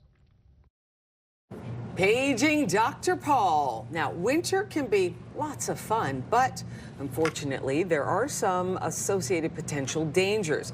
Dr. Paul is here to share some facts and important tips about keeping children safe during the winter months. Good morning to you, Dr. Good Paul. morning. Good morning, Rosie. Okay, so first off here, you got the kids. They can't wait to get outside to play. I mean, they just, naturally it's in them. But before the kids head out to play, what should parents be concerned about? A couple of things. Number one, making sure that they're dressed warmly. Avoiding frostbite. Now it's quite cold. It's going to get colder. A couple of layers of clothes, and when they get wet, it's worse. Wet and cold equals frostbite. So those are from the temperature point of view. Safety point of view, snow safety. That's another thing as well. We don't have a lot of snow now, but we have snow. Well, the snow piles. Kids tend to play in snow forts and so on. Kids have been accidentally injured in those things, and so be aware that where your kids are playing. They like to play, make forts, but if they're close to the street, the cleaners can come by. So true. Yes. What other sort of winter hazards should children and parents be aware of? Okay, well, now we've got a tobogganing here. So let's talk about safe tobogganing. Number one, toboggan only where it's allowed. It's allowed. You see the sign, it's okay. Exactly. Don't toboggan into the street. Make sure that it's not a lot of crowds in front of you. Make sure that you go down the hill properly. And one thing people forget, helmets. because this is high speed. Yes. And you know, we use helmets for bicycling, but you should be using it for tobogganing as well, and that's very important. Okay, how common is frostbite in children? We see it, you know, not often, but we do. We see it mostly, you know, January, February, where there is a lot of, you know, high, you know, -40, those type of things. So it is quite common, but it is easier to prevent. And so, like I said, be aware of the temperature, and of course, dress the kids appropriately. What about frozen ponds, lakes? I mean, they're frozen, so you're thinking, well, you know, it's frozen, it's okay. Especially now, like it's starting to freeze. It's not there yet, and so we have a lot of, you know, every year, unfortunately, kids or people fall through, even pets fall through ice. Be very leery and careful about where you're allowing your kids or yourself to skate or to go on. And you know, you need to have a maximum thickness. So I know that, you know, we have skating here in the Rideau Canal, but there's also other kinds of areas. Be very careful. Do not let kids go on it or yourself until you're pretty sure that there's you know, enough thickness there. And right now, it's not a time to do it. I'll be honest with you. We're not there yet. Absolutely not. We need several nights in a row of nights below -10, even for a little pond. So just be careful about that. Dr. Paul, it's always great to have you on. We're talking about keeping kids safe during the winter, and you are the perfect person to go to for all that information. Have fun, be safe. Thank you so much, Dr. Paul. Coming up on Your Morning Ottawa. With the right gear, winter cycling can be done safely. An expert from Bushtaka shows us how to pedal through the winter months. Here's a live look through our Centennial Glass Sky Cam. Oh, there it is. There's the sun. You're watching Your Morning Ottawa.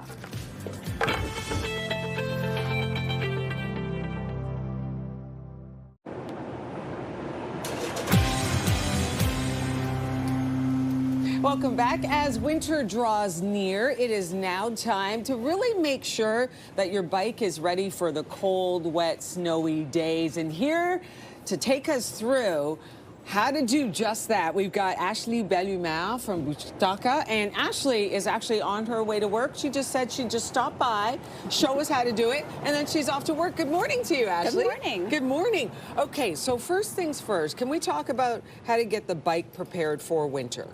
All right, so I would suggest bringing it into any shop. Bushtaka, you know, we have a great 48-hour turnaround. Wow, so that's great. Get it all cleaned up, ready to go. I would highly suggest getting your cables well lubricated to prevent any snow, water, ice getting in there. You mean like the chains and such, right? And the brakes? And the cables here. Oh, yeah, I see it there. Yeah. Okay. Because of the snow, dirt, and everything, we want to make sure that everything is well lubricated to protect the metal metal components from not wearing. If you do that, take it in to get checked out and all ready for winter once, or do you need to do it maybe a couple times during the winter? So it really depends how much how much wear is on the bike. Sure. I will do at the end of the spring, so just before the winter and at the spring. Okay. And but I'm making sure that I'm rinsing the bike periodically. That's important. Okay. And keeping it well lubricated. Okay, that's great. And I noticed you've got the light. This is so important, right? Having that backlight there for you so that you're visible if you're riding, especially into the afternoon, late afternoon, it's dark. Yeah. So you got that. Make sure the batteries are going there. Does it have to flash? It's a good idea to have it flash. Okay. I'm quite lucky. I have an accelerometer on this. Oh, yeah? So when I brake, it gets quite bright. Oh, that's great. But flashing, it always grabs the attention of pedestrians and vehicles. Okay, all right. So that is good to know. Get it checked out. Make sure that it's ready for winter. And you might want to do that in the beginning of winter. And don't forget to rinse it off every now and then. Yeah, okay, exactly. All right. What else do you have for us? So we've got your bike safety. So we're ready for the winter and biking. So I also just want to touch on that it's quite enjoyable. This morning when I got out, there was fresh snow on the ground. It was snowing. It looked like a Christmas postcard. So beautiful. It woke me up. It was exhilarating. And then coming home, my mind is clear. When I walk in the door, I have a big smile on my face because I'm not frustrated being stuck in traffic. And it's quick. It's quick. I save about a half an hour every single day. You don't worry about, about traffic congestion. You do have to stay warm, though, because you're outside. You've got the elements. I see you've got layers here. You layer up. I do. Yeah. So I wear a base layer under here, a wool base layer, a vest, a soft shell that helps block the wind. And then I dual purpose things. So some of this is my ski attire. Oh, yeah. And then I make sure I wear my reflective vest so that I'm seen. And I also layer my gloves. So a merino wool base layer. Okay. And then a Gore-Tex glove to keep the wind and rain from my hands. Okay, I see what you mean. The layering is good. It's not heavy. It's not bulky. So you can move freely, and you're warm. And Ashley's got her helmet, of course. Of course. You got to stay safe. Yeah, you absolutely do. Ashley Bellumar from Bushtaka, your bike fit specialist, showing us how to take care of ourselves during the winter and have fun doing so as well. Ashley, thank you so much. Are you going to hop on the bike and head to work? I will, yes. All right, thank you again for coming by. Really appreciate it. Thank you so much. All right, we're back with so much more. You're watching Your Morning Ottawa.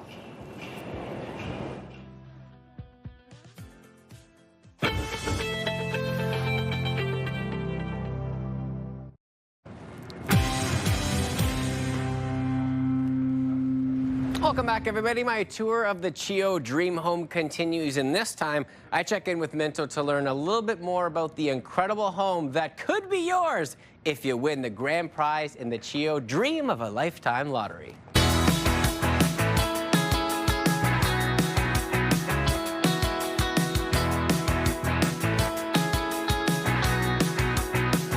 And welcome back to the Chio Dream Home. We are joined by Karen from Minto Homes because you and the Chio Foundation, you guys have such a strong, lasting relationship. Indeed, this is our 25th year, and this is, you're in the Sterling home this year. It's just under 5,400 square feet of home, beautifully located in Manitouk here in Mahogany, our community. And I've been taking the tour, and every single time I went into a room and out of a room, I went, what's that? Oh, this is unique. How do you even come up with the idea of building a home like this? Because it really is special.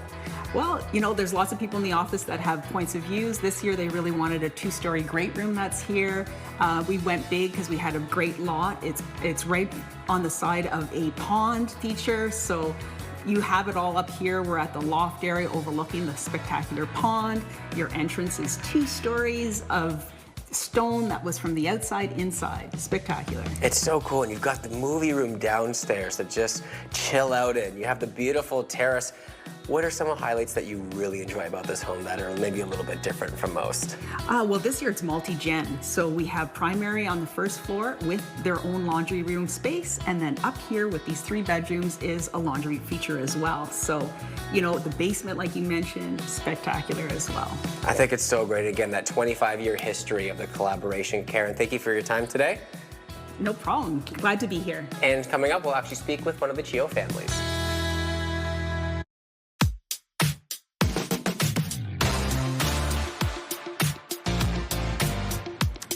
All right, we got your milestone celebrations for today. Teen alert! Happy birthday to Emil, who turns 13 today. Lots of love from your mom, dad, brother, Nicholas, dogs, and of course the cats as well. Happy birthday from all of us.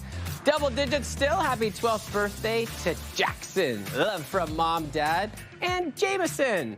Another 12th birthday to share with you. We got Nico. Wishing you a year full of amazing and wonderful experiences. Happy birthday, all of you, from all of us here at Your Morning Ottawa.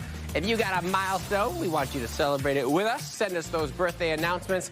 For kids turning 13 and under or 100 years or more, we're also celebrating wedding anniversaries for celebrating 50 years or more. All you got to do, email us Your Morning Ottawa milestones at ctv.ca, and don't you worry, we'll get that announcement on air. Stay with us, everybody. Much more to come. We will be right back.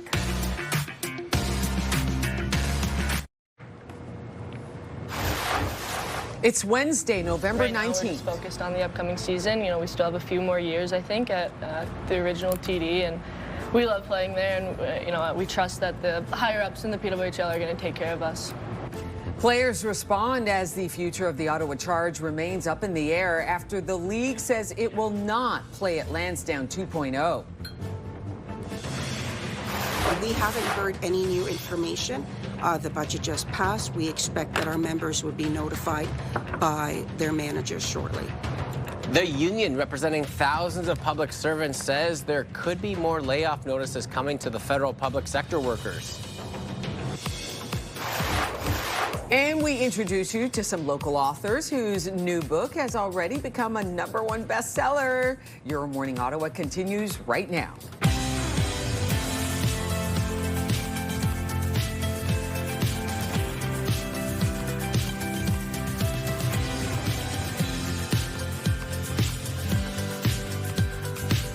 Good morning. Happy Wednesday. I'm Rosie Edda. I'm Will Aiello. Melissa will be off today, so we got you covered on the weather front. And I will say a little frosty out there, but it hasn't been too bad yet. Yeah, I just put in my head, I go, no, I'm good. I'm good. I'm good. I prepare for that little bit of, whip around of colder air, and then I walk outside and I'm okay. And temperatures are not really that much below average, right, for this time of year? Not too bad. Okay. And our question was asking people how, they stay warm in the winter activities. You got some winter activities you like to do outside? Oh, yeah. How I just stay active and I don't hibernate. I love Majors Hill Park. They clear this little pathway so you can run on that. You can also run up the hill. So every now and then you might see a person just charging up the hill, and it might be me. And she might be wearing that new Lulu Olympian swag. You never know. Very nice. All right. We're going to start with sports with our news headlines today. The PWHL says the Ottawa Charge will not play at Lansdowne 2.0. That's where the new arena is expected to be built at TD Place. We've certainly been clear with OSEG and the city that we will not go backwards. We will not play in a 5,500 seat building. These women have worked too hard to get to the point today where a 5,500 seat building is well below what we average in Ottawa. And so we will not play at Lansdowne 2.0. That's the one option not on the table. The league's VP of Business Operations says all options are on the table, including possibly playing at the new downtown NHL arena, which is years away from being built. The PWHL has been opposed to the plan to build a smaller arena, but says it's still looking to stay here in Ottawa.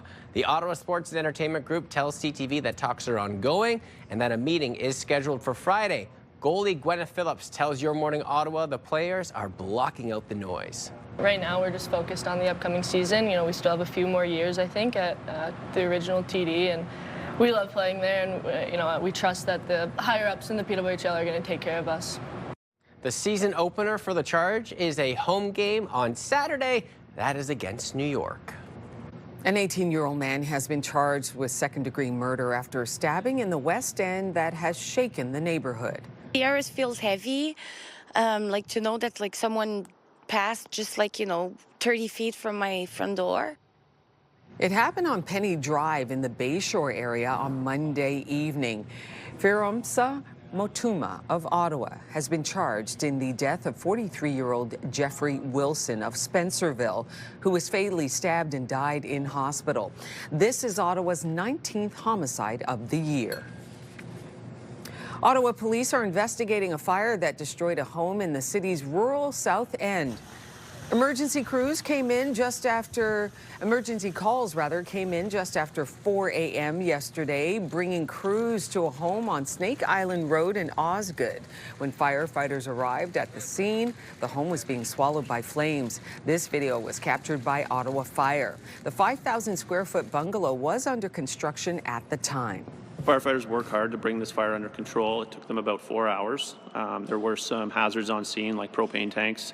Another vehicle caught fire that was on scene, as well as multiple walls started to collapse. So we had to create some exclusion zones to keep our firefighters safe and keep them out of those areas. There was another fire at this same home in 2021. That blaze caused $750,000 in damages. The union representing thousands of public servants thinks that layoff notices are about to get worse. We haven't heard any new information. The budget just passed. We expect that our members would be notified by their managers shortly. The government passed its budget by a narrow vote on Monday. It includes a plan to reduce the size of the federal public service by 28,000 jobs by 2029. Canada Post says it expects to lose up to 30,000 employees to retirement or voluntary departure over the next decade. Its CEO says the Crown Corporation will use attrition first to downsize from the roughly 62,000 employees it had at the end of last year.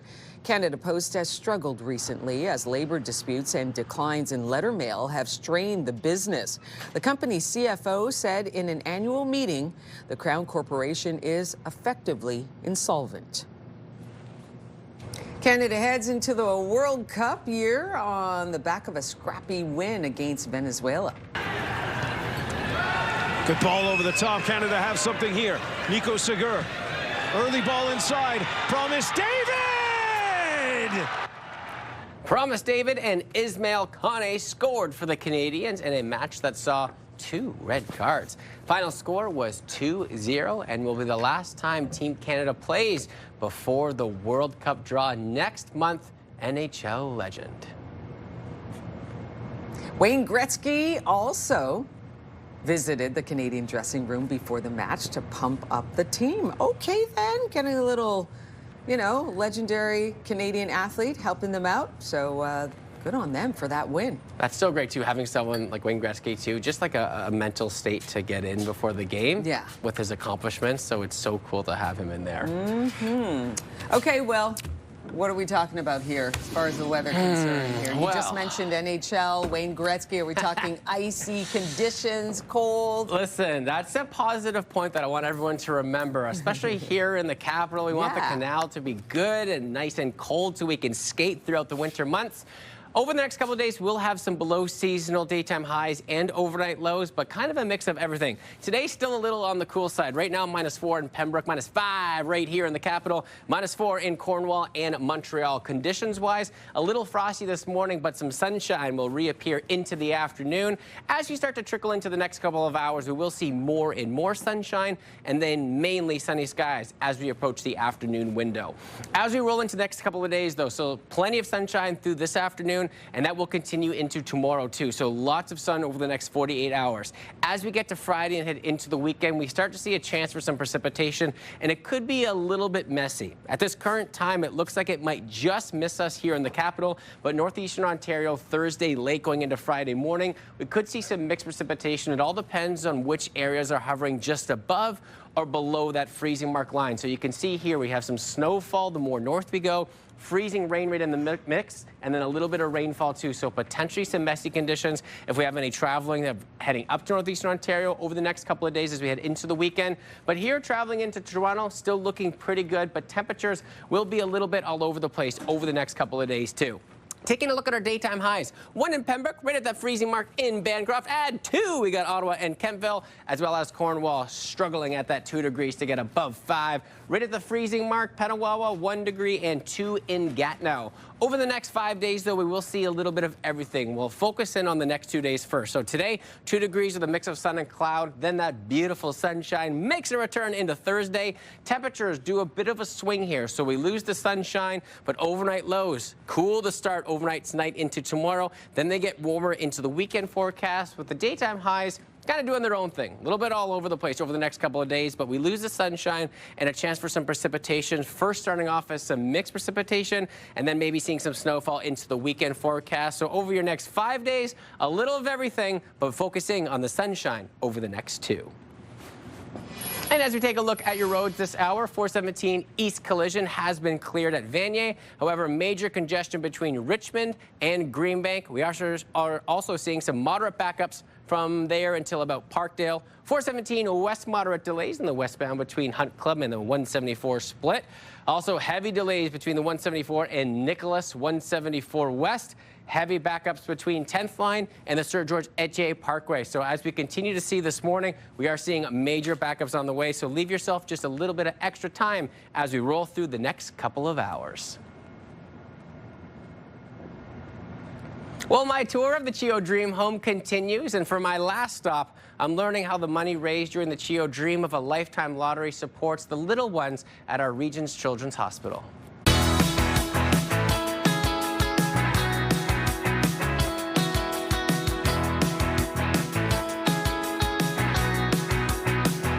And we are back back at the Chio Dream Home. We're joined by Courtney and Blakelyn to share a little bit about their story. Good morning to the two of you. Good morning. So I would love to hear a little bit more about your family's journey with Chio. Absolutely. So this little one was born in 2020 and unfortunately was born with a couple heart conditions. So we spent the greater part of the first year of her life inside the walls of Chio Hospital in the ICU. And the doctors and nurses really became our family there. Within her first year of life, how many open heart surgeries did you have? 3. Whoa. And then what else did you have? A trach. A trach until the age of 3. And that was to help you do what? Breathe. Help you breathe. So we really had an interesting first few years of life and venture into parenthood with her. But we've been so fortunate to have the support of the Chio Hospital and Chio Foundation. And as we continue to be followed by some of her specialists and see her now 5 years old and thriving, we're now in the position to really just be able to help give back and help out the foundation as best we can. I think it's such an amazing journey. Blakelyn, we got to talk. Okay, what's your favorite room? You can only choose one. Your favorite room in this whole house? Upstairs. Oh, it's upstairs, not the kitchen where the snacks are. So, Courtney, thank you so much for sharing your family story because it's so powerful. But, Blakelyn, we had to let our viewers know of one thing before we let you go. Don't forget to buy tickets. Woo! There's the reminder, do not forget to buy your tickets. Thank you, Blakelyn, and to Courtney. What a beautiful story. And it's amazing to see the impact that we can have on families like that right here in our region.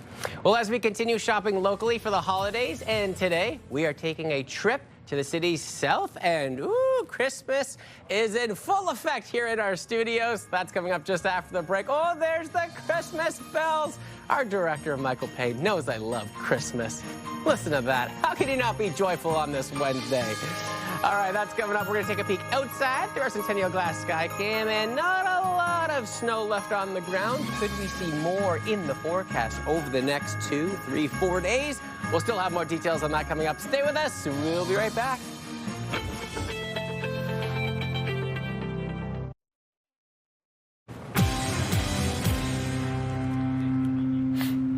Oh, we're certainly feeling festive today. Our live local shopping week continues, and we head to Barrhaven for a winter craft market for all your holiday shopping. Joining us today, we got 3 vendors, starting with Lisa McNulty, the market co-organizer. Good morning to you. Good morning. I love Christmas markets, and I love supporting local, and this one taking place in Barrhaven. So tell me a little bit about it. Yeah, so I co-planned this event with Diane Laux. She's my aunt-in-law, and this is our 3rd year doing this wonderful event. It's giving back to Chio. It's free entry, free parking, and it's our 3rd annual, so we're excited to be back in Barrhaven. Aunt-in-law, I love that. I don't know if I've heard that one quite yet. So you are actually going to be leading the first one that we got today. Yeah, so this is Silk Tallow. This is one of our newest vendors at the market this year. So tallow is actually rendered beef fat, or beef fat that's been slowly melted to be purified. It helps with conditions like eczema, psoriasis, and like dryness. I actually use it on my toddler's cheeks before she goes out. If you wanted to try some on the back of your hand, yeah, I've got heck yes, this lavender one here today. It's very light, it's non-greasy, but it's really great for protecting your skin this time of year. And Silk Tallow is actually one of our vendors that will be at the market on Saturday. I love it. And you know what? Everyone here in the newsroom knows that I use beef tallow as well. No way! And I found it to be really great, especially this time of year as it's cold. On the lips. Yeah, 100%. I feel like you don't need to layer it on as much. I might have it all over my face right now, but that's what we do for our local organization. That's what we do. Vitamin A, D, E, and K, and it supports great skin health. I love that. Okay, on to number 2. Good morning. Hey. Shop to Shelf is just so cool. And of course, we got the little elves here as well. Tell me a little bit about what you do before we kind of get into what you've got here. Yeah, so custom shelves and cabinetry. Wife does all the online stuff, keeps us looking good there, and I make all the sawdust. And we're going to do the little elf on the shelf at the market too. And I think it's so great too, because especially this time of year, you must have a lot of custom jobs because you can create such cool things for this time of year. Yeah, mantles definitely come in handy this time of year for all the stockings and everything, for sure. We're pretty busy to squeeze a market in here too. It's going to be good. I love that. I'm actually in need for a mantle, so maybe we can talk a little bit after. This one's getting installed today, actually, in Barrhaven, but we can talk after the show for sure. I love that. I mean, you also have a fun contest kind of going on as well. Yeah, so figured we play on the elf in the shelf. kids will hide them around the market, and if kids find them, they can come get a Christmas treat, because we know shopping is tricky with kids, and a little magic helps, and a little bribery too. Appreciate that. Always having a little bribery and fun. Brennan, appreciate your time. Yes. From Brennan to Brenda, good morning to you. Good morning, Will. How are you? I am wonderful because I have not 1, 2, 3, 4, maybe 5 gifts for my mother and sister. Tell me a little bit about what you do here, because it is really cool and you got a great story too. Okay, so yes, I started in January of 2020, and this is my full-time job. I create flowers and little plants and things from macrame, which is why there's a K in the logo for knotting, and I moved into felt recently. So I have birth month flowers and then other little flowers. My poinsettias are new this year for Christmas, and all of the wood is prepared by my dad. So my dad is 87, and I have a picture of him here. He creates all of the wood slices for my ornaments and for my trees here from fallen wood. So these are actually from the tornado a couple of years ago. Okay, yeah. He keeps them in his shed so that they don't crack, has a moisture checker, and yeah, he does all the work for me. So happy to be in Barrhaven because they never leave Barrhaven. So they're actually going to be able to come to my market for the first time. Which is so great, I'm right? very excited. And that's why these markets are so wonderful, because they're in so many neighborhoods where maybe you don't want to do that big travel. It's in your neck of the woods, so it's so great. Lisa, one more time, details if people are looking to attend the market. Longfields, Davidson Heights Secondary School on Berrigan. It's from 10 a.m. to 3 p.m. on this Saturday. Barrhaven, that's the place to be. And look at this, I got my own piece. Look at that. Just for me. Appreciate all your time. And again, hey, we're chatting after the show. Absolutely. All right, coming up next on Your Morning Ottawa, we will be meeting with 2 local authors whose new book has already become a #1 bestseller. You don't want to miss that. I got some shopping to do here in our studio. Stay with us. We'll be right back.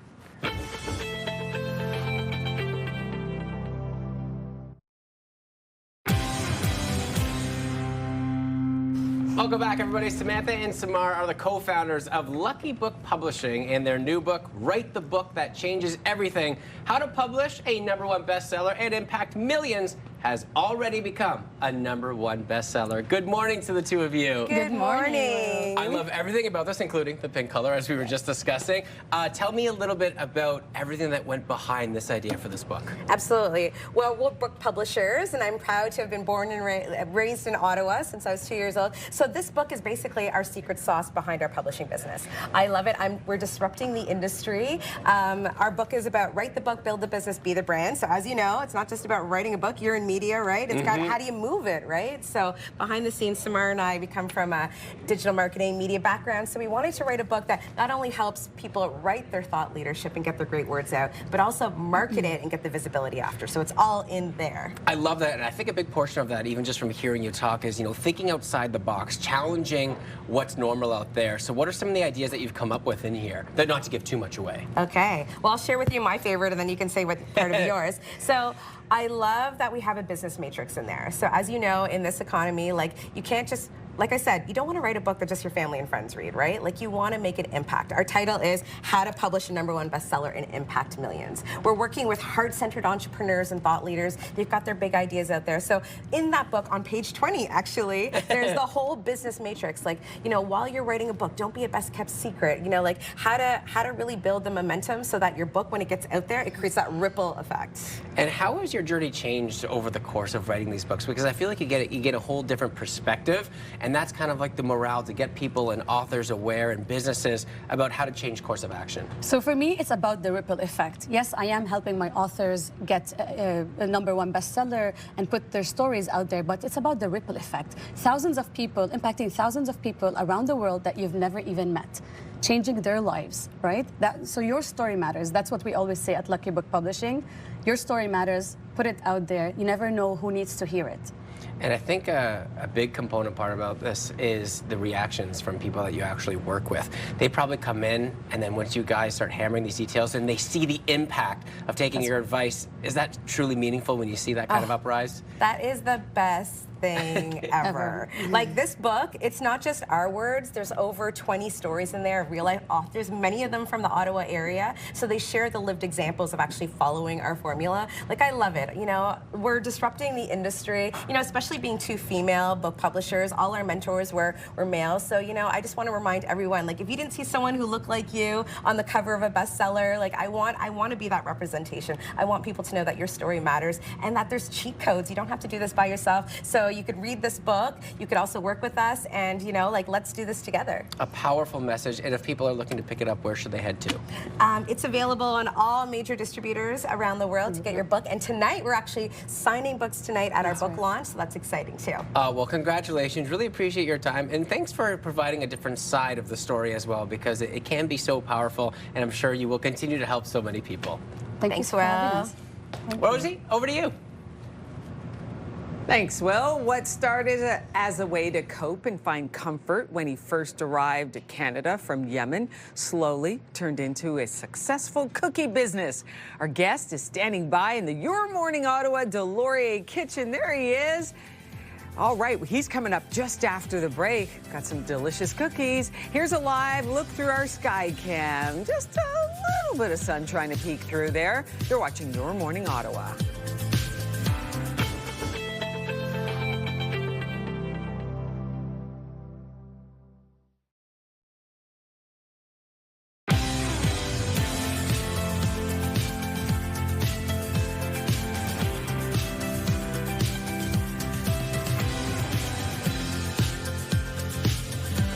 Good morning. Coming up on 8:30. Welcome. I'm Rosie Edda. I'm Will Aiello. Melissa is off today, but we just had our Christmas market where we highlight a bunch of local businesses. Yeah. And they created one for each of us. So this one was for me. Melissa, if you're watching, this is for you for tomorrow.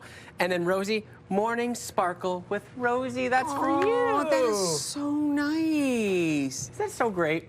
I know we can't zoom in too close there, but Forget Be Not.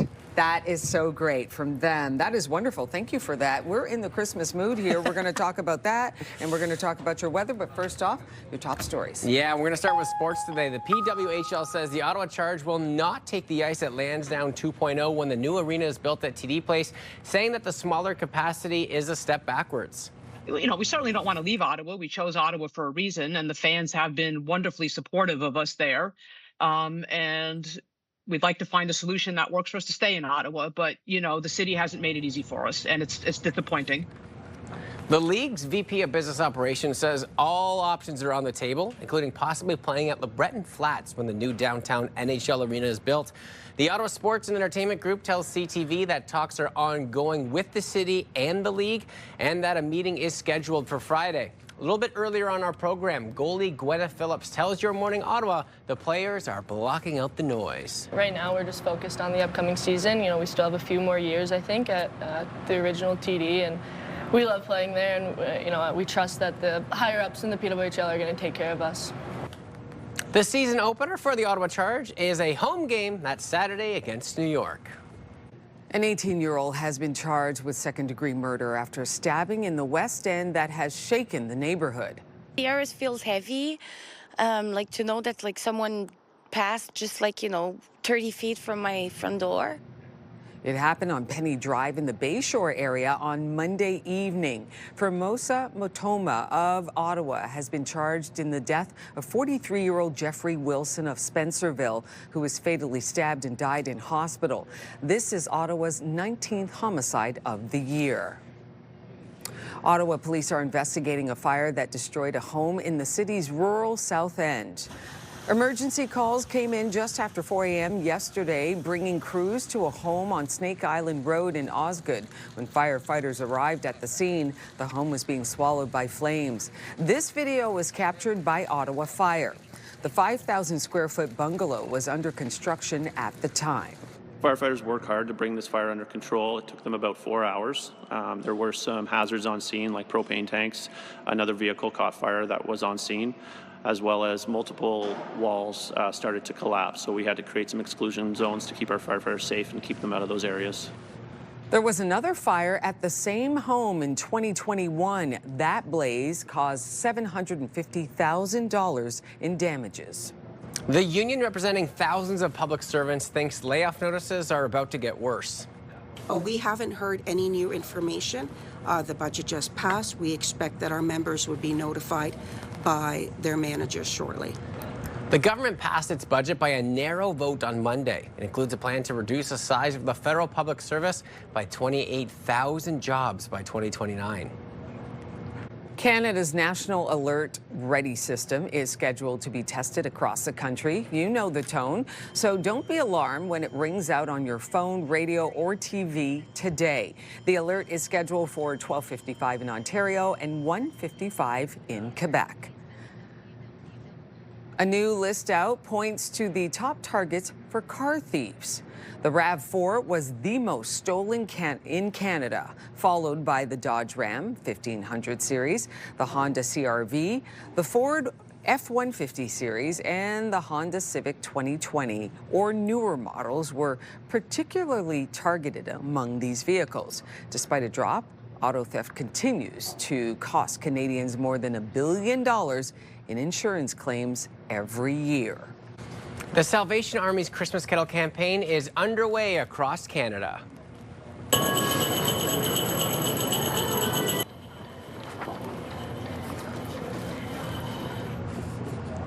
As we continue with that story in Ottawa, the goal for the Ottawa location is reaching $325,000 in donations this holiday season. All funds raised will go directly back to local families through outlets like the Bethany Hope Center. 100% of the proceeds from those kettles comes back here into our center, and that money is used for program supplies. It is to help us to stock our shelves that we have here in our food share. The Salvation Army has distributed 30 Christmas kettles across the city for its campaign this year. Those can be found in locations such as malls, grocery stores, Walmarts, LCBOs, and Costco. We have a special guest with us. Tammy McMullen, VP of Marketing at the Hard Rock Hotel Casino Ottawa, joins us. And she brought some food as well. I came bearing gifts, yes. What's going on here? So we're really proud of our Hard Rock Cafe. Chef Juan and the team built this ultimate burger battle, the great Rocky Canadian burger. And the burger itself is everything Hard Rock, but it's a limited time burger that we have. All proceeds, well, not all proceeds, but $2 from every burger is going to the United Way campaign in the Ultimate Burger Battle. Oh, so we brought some for you and for the whole crew. We're hoping that just until November 30th, it's a limited time offer, people will come in and check it out and help us support United Way in this challenge. Well, he's the meat guy. He loves everything to do with meat. He can eat a burger in the morning, afternoon, night. So she knows me well. Yeah, I think he'll be chowing down on this. Burgers can be for breakfast. This one has pea meal bacon, cheese curds, spicy ones from St. Albert's. Yeah. Like it's everything Canada, which is our Hard Rock Ottawa is all Canada with our memorabilia and everything. So this burger needed to represent that too. I love that. Well, Tammy, thanks for dropping this off. And again, $2 going towards such a good cause. I got the burger, you got the weather? Sounds like a deal. I think it's a Go fair ahead, trade. enjoy. All right, let's talk about your forecast. You can see we got some cloud coverage happening for us right now, and it is going to be somewhat of a gray day that we're looking at, but we expect the sun to peek through a couple of times into the afternoon. If you're feeling like, oh, there's a lot of gray sky, not to worry, things will change into tomorrow. Taking a look at your futurecast, you can see there precip. We're not looking at any today, and in fact, we're expecting clear sky tonight, but that is going to change as we move toward the end of the week into the weekend. I'll get to that in just a moment there. You can see that low pressure system starting to dip. So into Friday, we could see a mix, rain mixed in with some flurries and wet snow. That is a possibility. So our highs and lows for today throughout the region: Pembroke, 1 degree, 2 for Ottawa. That's just a smidge below our seasonal average. Kemptville getting up to 2. Trenton, expect a high of 4 degrees. Little bit of sun for Kittigan-Zibi today, just at the freezing mark. Gatineau getting up to 2. Montreal, expect a high of 1 degree today. So here's a look at the long-range forecast. Pay attention to tonight. It's going to get pretty cold, down to -6 tonight, but then look at Thursday. Gorgeous day. We're expecting a high of 3 and plenty of sunshine. A ridge of high pressure is going to dominate the region. So tonight, clear sky. Thursday, you got sunny conditions, but then that frontal system is going to push in and it's going to get cloudy again. And we're looking at mixed precip on Friday, Saturday, and Sunday. It looks like Friday is going to be the warmest day of the week, 5 degrees. That's our forecast high. And Weather, brought to you by Yeggendorf Rashid. Experience, knowledge, and a commitment to excellence. And things are running pretty smoothly for your traffic. No major slowdowns to note.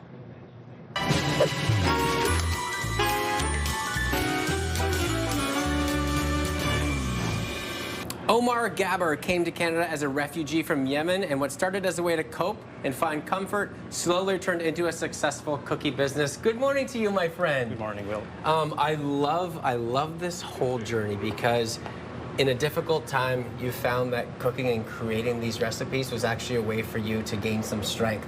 Can you talk about how that all started and what that must have been like for you?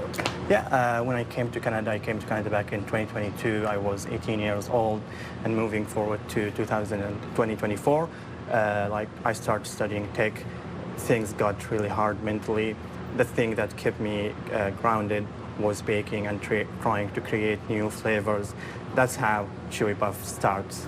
And how did that go? Because I feel like maybe it was a little bit of like a meditation for you to kind of relax. Was it the process of actually creating the cookies that got you to feel a little bit better about where you were at?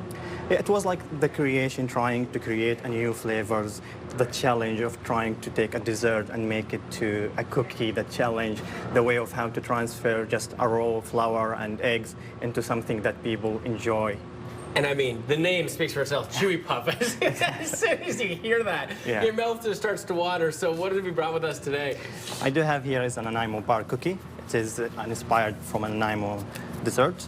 I do have it, which has a walnut, coconut, shredded coconut, and graham crackers crumbs. And I do have here, which is custard with cream cheese and butter, which creates a Nanaimo bar. And, yeah, so, yeah, we love. Just like that? Yeah. Oh my goodness. Until it's something like this. And eventually it turns into something like this with a layer of chocolate on top. Oh my goodness, how do you come up with the ideas? Because that, just watching you do it, I almost was lost for words. It was just like, the butter's gonna be so good in there. How do you come up with some of these creations? Well, it's like trying to reflect on cultures, on memory, on like what people do love, and how to, when you eat the dessert, how to get the flavors and how to mimic that flavors into a cookie. It is a long process, it's a long like calculations and trying to create the flavor, but when people eat it and enjoy it, it's rewarding. Cool, you know what?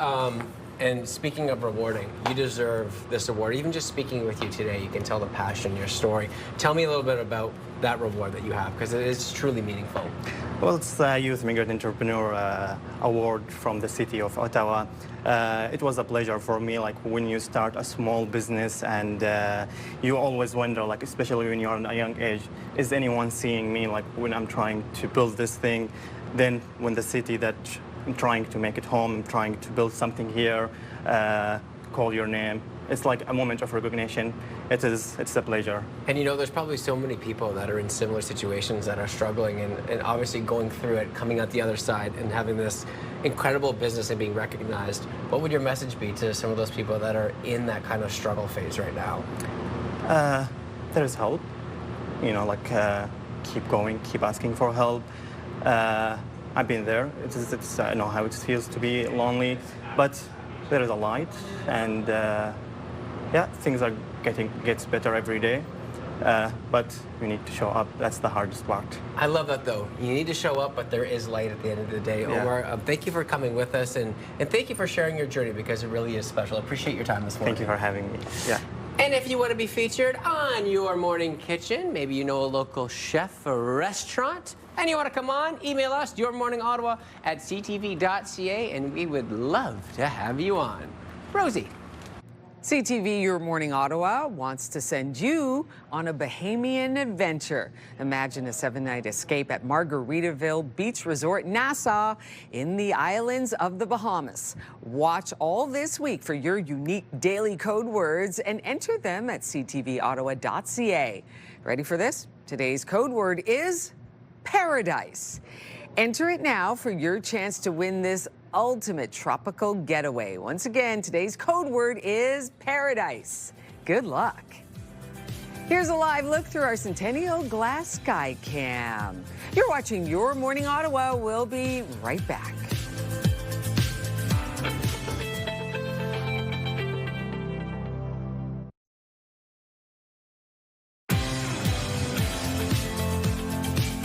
Ask the Expert, brought to you by Nelligan Law. It's time to Ask the Expert on Your Morning Ottawa. Today, Stanford Cummings is here to take your questions about personal injury law. You can see there on the screen. You can call in. Give us a call with a question that you may have. 613-789-6559, extension 2803. And we'd love to hear from you. We've got Nelligan Law here, and we've got Stanford Cummings to answer your legal questions. And today, we're going to talk about what you need to know when it comes to slips and falls during the snowy, icy months of winter. Good morning to you. Morning. Good morning, Stanford. So, I mean, there's a lot to consider here. If you're a homeowner, maybe if you're a landlord and you're renting a property, or you're a homeowner and somebody comes to visit and it snowed, let's say, or it's a little icy the night before and they slip. Yeah. Are you responsible as that homeowner that they slip on the way to your home, like on the walkway on your property? You really are. Yeah. Homeowners, small business owners, big business owners, everybody. The law, it's really a good neighbor law. It's if you're going to have people over, you have to make sure that they're reasonably safe on your property. And part of that in the winter, it's, as any Canadian knows, is clearing the snow, clearing the ice, making sure you apply salt or sand as necessary. It really is just about making sure that your invitees to the property are safe. I'm wondering, the person who was injured, what is their course of action? It might be a bit jarring. You might be a bit embarrassed, you might be a bit injured or severely injured, but then maybe a bit shocked as well and not sure what to do next. That's right. Well, the first thing you should do if you're injured is obviously seek the appropriate medical attention. Sure. And afterwards, if you've sustained a significant enough injury, you do have legal rights. You should be compensated for your losses, be that financial losses for inability to work, if you have to incur medical expenses. Yes. It's about making sure that you're back in the position that you would have been in had this incident not happened to you. Okay, so let's go back to the property owner, whether it's a small business, a large business, or you're an individual, a private homeowner, somebody has an accident on your property. What are your rights? Like if you did clear the driveway, let's say, I mean, you did do it and you put a little salt down and they still slipped. Are you still responsible? It depends. That's a classic lawyer answer. It really depends. It's a fact-dependent situation. Right. The law does not require perfection. Okay. It requires reasonableness. So if you've taken the right steps, let's say you've hired a snow clearance company, you've gone out and shoveled in the morning, you've applied some salt, and something happens, you're not necessarily going to be found at fault for that. People still have to exercise caution when they come to your property or when they're out and about. You have to wear the appropriate footwear, look where you're going, and you're not always going to be liable for somebody's accident. Okay, Stanford, we're going to talk about compensation coming up after the break. Talk a little bit about money and what some people might be due. For sure. We're going to start to, as we go to break, here's some information for you. If you got a question for Stanford, Nelligan Law, give us a call. Here's our email as well, yourmorningottawa@ctv.ca. We're going to be right back to follow up here with Ask the Expert. You're watching Your Morning Live.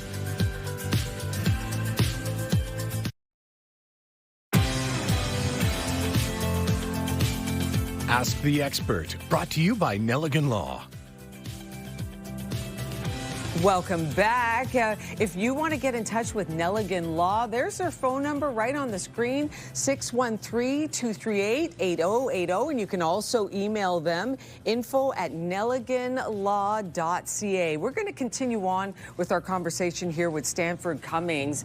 And Stanford, I wanted to get into the compensation portion here. What if during the winter, it gets icy, it's snowy, you're on property, it's not yours, you slip, you fall, and you're injured? What kind of compensation are we talking about here? Well, there's a wide range of damages, is what we call them in law, that you can receive. First and foremost, pain and suffering damages. So if you've suffered an injury, we can't undo that injury. We can't get in a time machine and take that away. So it's a bit of a blunt instrument, but money for the pain and suffering you've experienced. There's Right. also damages available for loss of income, medical expenses, out-of-pocket expenses, and other losses. I am wondering this, is there a time limit if you do fall? Like, I actually fell a couple of years ago, just on a street corner, just wiped out, but I got back up. I was not injured. Yeah. But if I was injured, I mean, what would happen? When would that fall become almost null and void, if you will? Well, there's a 2-year limitation period for bringing claims in Ontario, but with slip and falls specifically, there is a 60-day notice period for snow and ice related slip and falls on private property. So you have to give notice to that owner or occupier of the property within 60 days. And if it's a municipality, it's 10 days of notice period. Only 10 days? Yes. There are exceptions, as always, with law, but generally speaking, the law is 10 days from the fall. You have to provide notice. Okay. Now, my next question for you is this. I'm speaking on behalf of somebody who was injured, let's say. What do you do? Do you take a picture of yourself on the ground, or do you, obviously if you're injured, you have that as evidence, but maybe if there isn't a visible injury, what do you do after a fall? That was quite significant and resulted in some injury. For sure. Well, the first thing you should do is seek medical attention. Sure. And that will, in its own way, document what's happened to you. It will explain the severity of the injury, the impairment that arises from it, and it will provide you with your options going forward, medically speaking, and it preserves the evidence for your potential litigation. Now, I know that it's not just about money. What you're doing here is protecting individuals, right? What did you call it? The right to travel, to be without being injured. You said it's like a good neighbor law, so that businesses and private homes make sure that their house is safe. Yeah, it's basically about making sure that everybody who is invited to your property is safe there, and that if something unfortunate has happened to them, it's about putting them back into the position they would have been had this incident not happened. It's not to overcompensate somebody, it's not to punish the landlord necessarily or the owner, it's to make sure that somebody who suffered an injury is put in the position they would have been had it not happened. Yeah, so if you fall, you're not injured. You don't have a claim. You don't have a claim. That's right. Exactly. That's that's what I thought, because that's what happened to me. And you know what? You have to be grateful, right? That if there's no injury at all, then you're actually lucky. Absolutely. Yeah, you're actually lucky for that. Thank you very much for coming by. You know, because it is getting colder out there, and although the snow is pretty much cleared throughout Ottawa, we can expect it to come back, and we just want everybody to be safe, which is so good. All right, thank you so much again. And if you want to get in touch with Nelligan Law, there's her information right there on the screen, 613-238-8080. You can email them as well, info@nelliganlaw.ca. They're at 50 O'Connor Street, Suite 300. Got to thank Stanford Cummings again for coming on the show. Will, over to you. Well, you talked about it, Rosie. It's that time of year where we're starting to see some slip and falls with the winter activities. Let's see if we got any snow in the forecast over the next several days. I really want us to focus on the next two, and I'm including today in that as well. Partly sunny this afternoon, and then move those clouds over. We are seeing nothing but sunshine for your Thursday, and we'll climb up to a high of 3 degrees. The warmest day over the next several will be Friday, but a chance for some mixed precipitation in the forecast, although it is rather low at this time. Overnight low still a little bit cooler over the next couple of days. Now, I do have to give a shout out to Omar from Chewy Puff Cookies, because I didn't have time to try this, Rosie. Oh, and now that you've made your way over here, Chewy Puff Cookies. I feel like as we do normally. Okay, what kind of cookie is that? We gotta share. So this one is their Namo bar. Okay. So me and you, let's give this a little bit of a whirl here. Oh. Very nice. We're going to enjoy this cookie. You have yourself a wonderful day. We'll see you right back here at 6 a.m. Take good care.